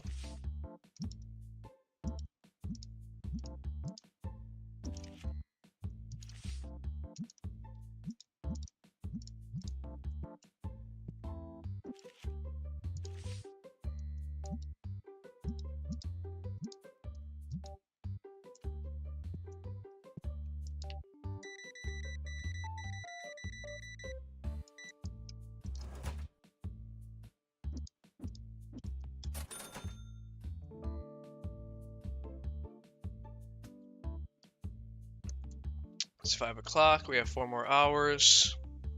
We could buy more sleeves, more boxes, more blues. Blues, we're gonna buy the big one. Boxes, we're gonna buy the big one. Sleeves, we'll just buy one.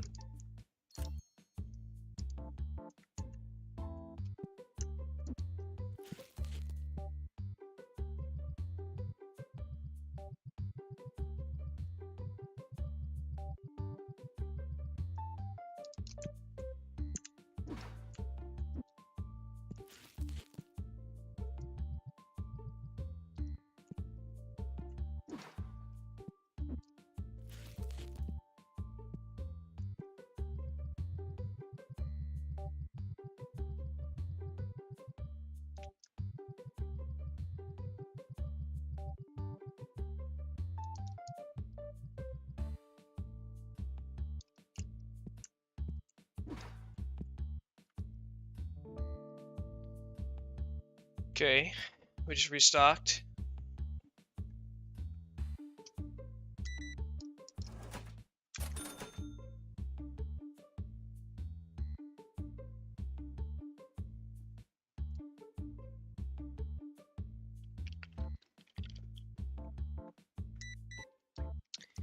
I don't really mind keeping the table at, what did it say? $6.99. The competitor is $7, so we're a little bit cheaper, so that's more reason for people to come to us.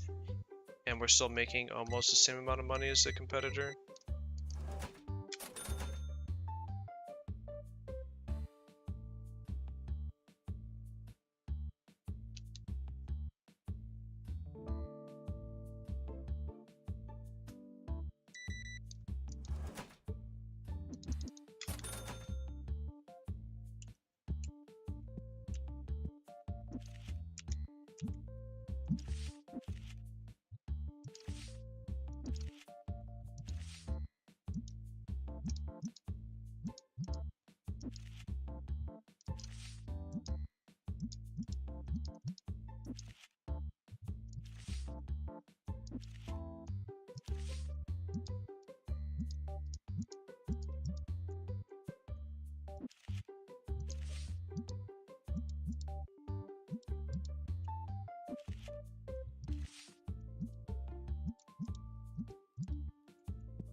Doing very good on profit today.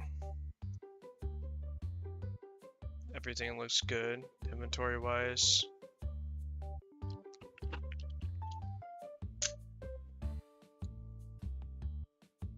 So like if I went another day, then what I would do after this night is I would just restock everything and still keep my profit. I would still have quite a bit of profit probably. So a little bit of everything. Probably open packs, reset prices, get more of these white boxes up here. Maybe even restock on canisters to the spray, but it's been okay. These are both going to run out about the same time, so we could use more than one. Oh, well, the next day already, huh?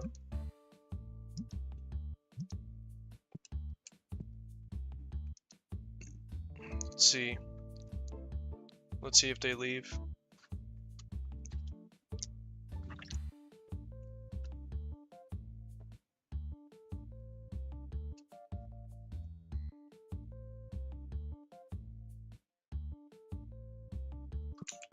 I'll go ahead and get through a pack here.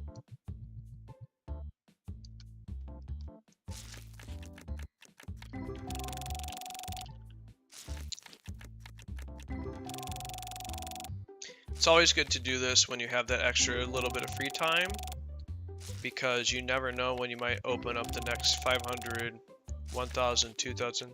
I remember on a playthrough before, I opened up cards. I believe probably in higher pack values, but I opened up cards worth 3,000 and, you know, whatnot. Which, you know, when you add some margin on that, you can make quite a bit of money. So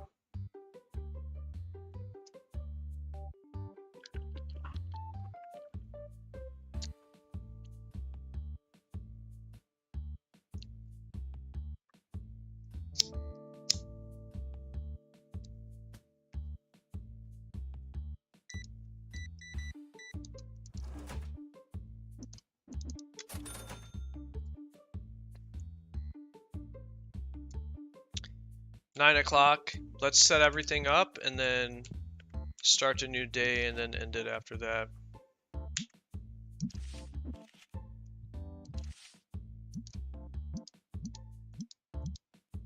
So I can buy, let's start the order.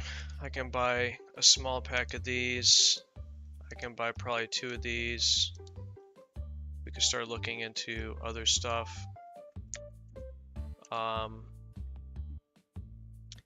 Big pack of blue, big pack of orange. I don't need that right now.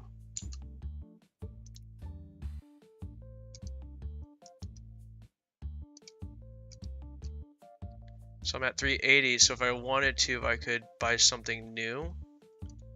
Figurine. So we are at the level that we can start doing this. So I'm just going to go ahead and start with the cheap one, 500. And then buy one. Booster packs. I can't do more with this just based on money. So I think we're just going to call it at that and then accept the very high profit day we just had.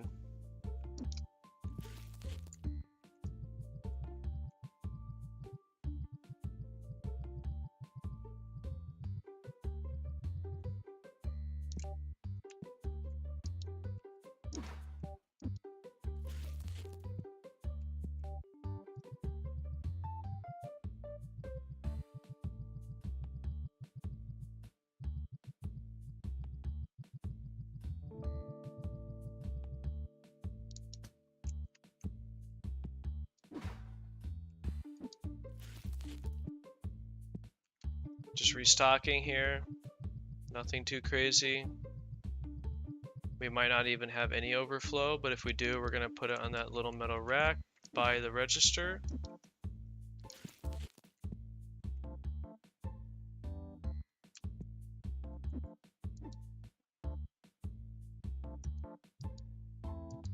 So we're going to bring these down, so that way we can sell some of these as well.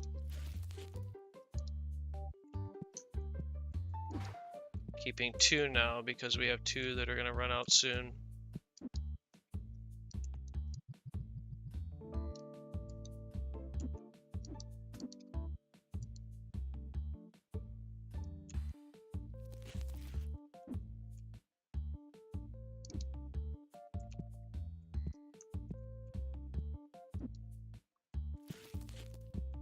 Okay, we have something new to put on here. It's going to take up 2 spots.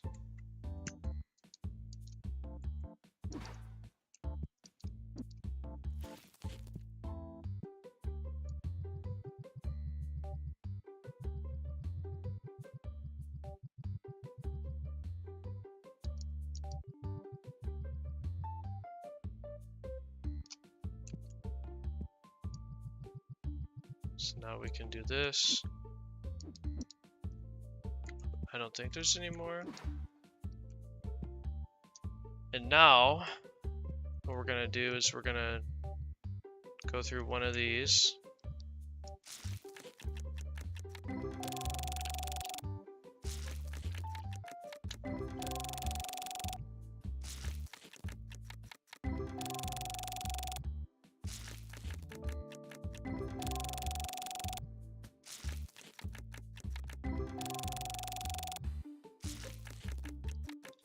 This will probably be the biggest profit day, but it took 11 days to get here.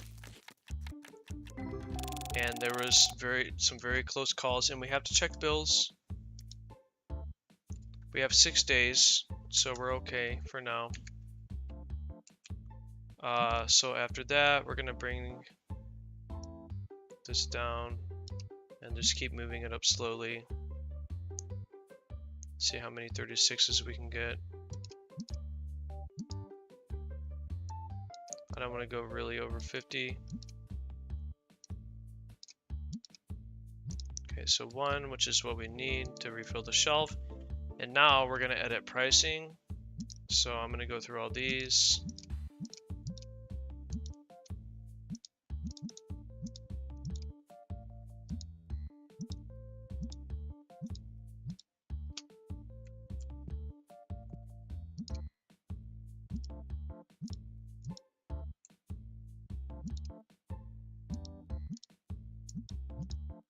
Most of it's probably going to stay the same.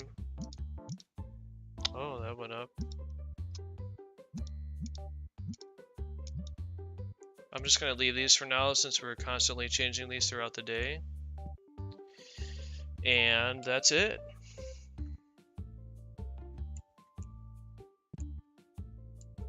Yep. Let's look at the profit here. Very good profit. Day 12. And that's probably where we're going to end it. So, another long one.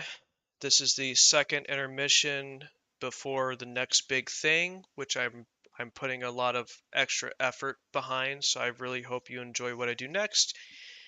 If you don't, I'm going to just do what people like because I want to add value into the community, and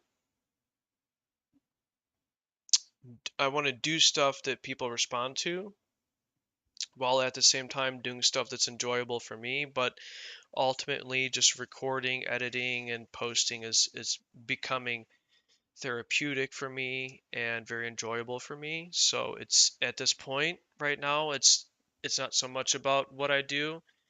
I played this game after not playing it for so long because I missed it and I really wanted to. Supervive, I was very addicted to. I'll probably go back to that. But I do have something new planned, so stay tuned. And we are at the end of the video, so I will tell you that book I've been talking about the whole time. It's called 3% Man by Coach Corey Wayne. So like I said, the book, you're going to get a vibe of game, of a dude trying to sell game to other dudes, like, oh, here's how you pick up, like pickup artist type shit. And there's a little bit of an element of that, but that's not the whole purpose. So take your time and go through it. And he does talk about, there's a statistic that says you retain like 10% of the information you consume. So if you're going to retain 100% of a book, and it's rough estimate. So if you're going to retain 100%, then you should read the book 10 to 15 times. And I did. I'm at about 10. And I never actually read the book. It's all been audible. And mostly like when I'm driving my car, which I do for work sometimes, I'll listen to it, and there's times inside the book where he's like, "Oh, go to this article where I said this or that," and they're all on YouTube, so I'll just, "Hey Siri, YouTube, blah blah blah." Siri almost responded to me. And just go through it, because you're going to find value. And like one of the big purposes of what I'm saying is you can choose to keep living the life you're living now, or you can choose to do something different. And if you've really understood the elements of what I've been talking about, of self-awareness, so seeing yourself, knowing where you're at and who you are, and then paradigm, like knowing that you have the ability the ability to see things differently, so you change it, and then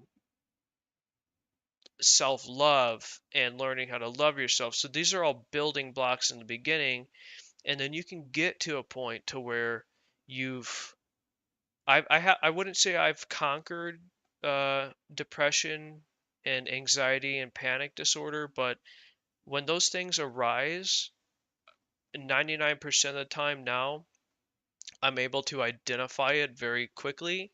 Or like if I'm in it for a little bit, I can see, oh fuck, like, oh, I'm depressed right now.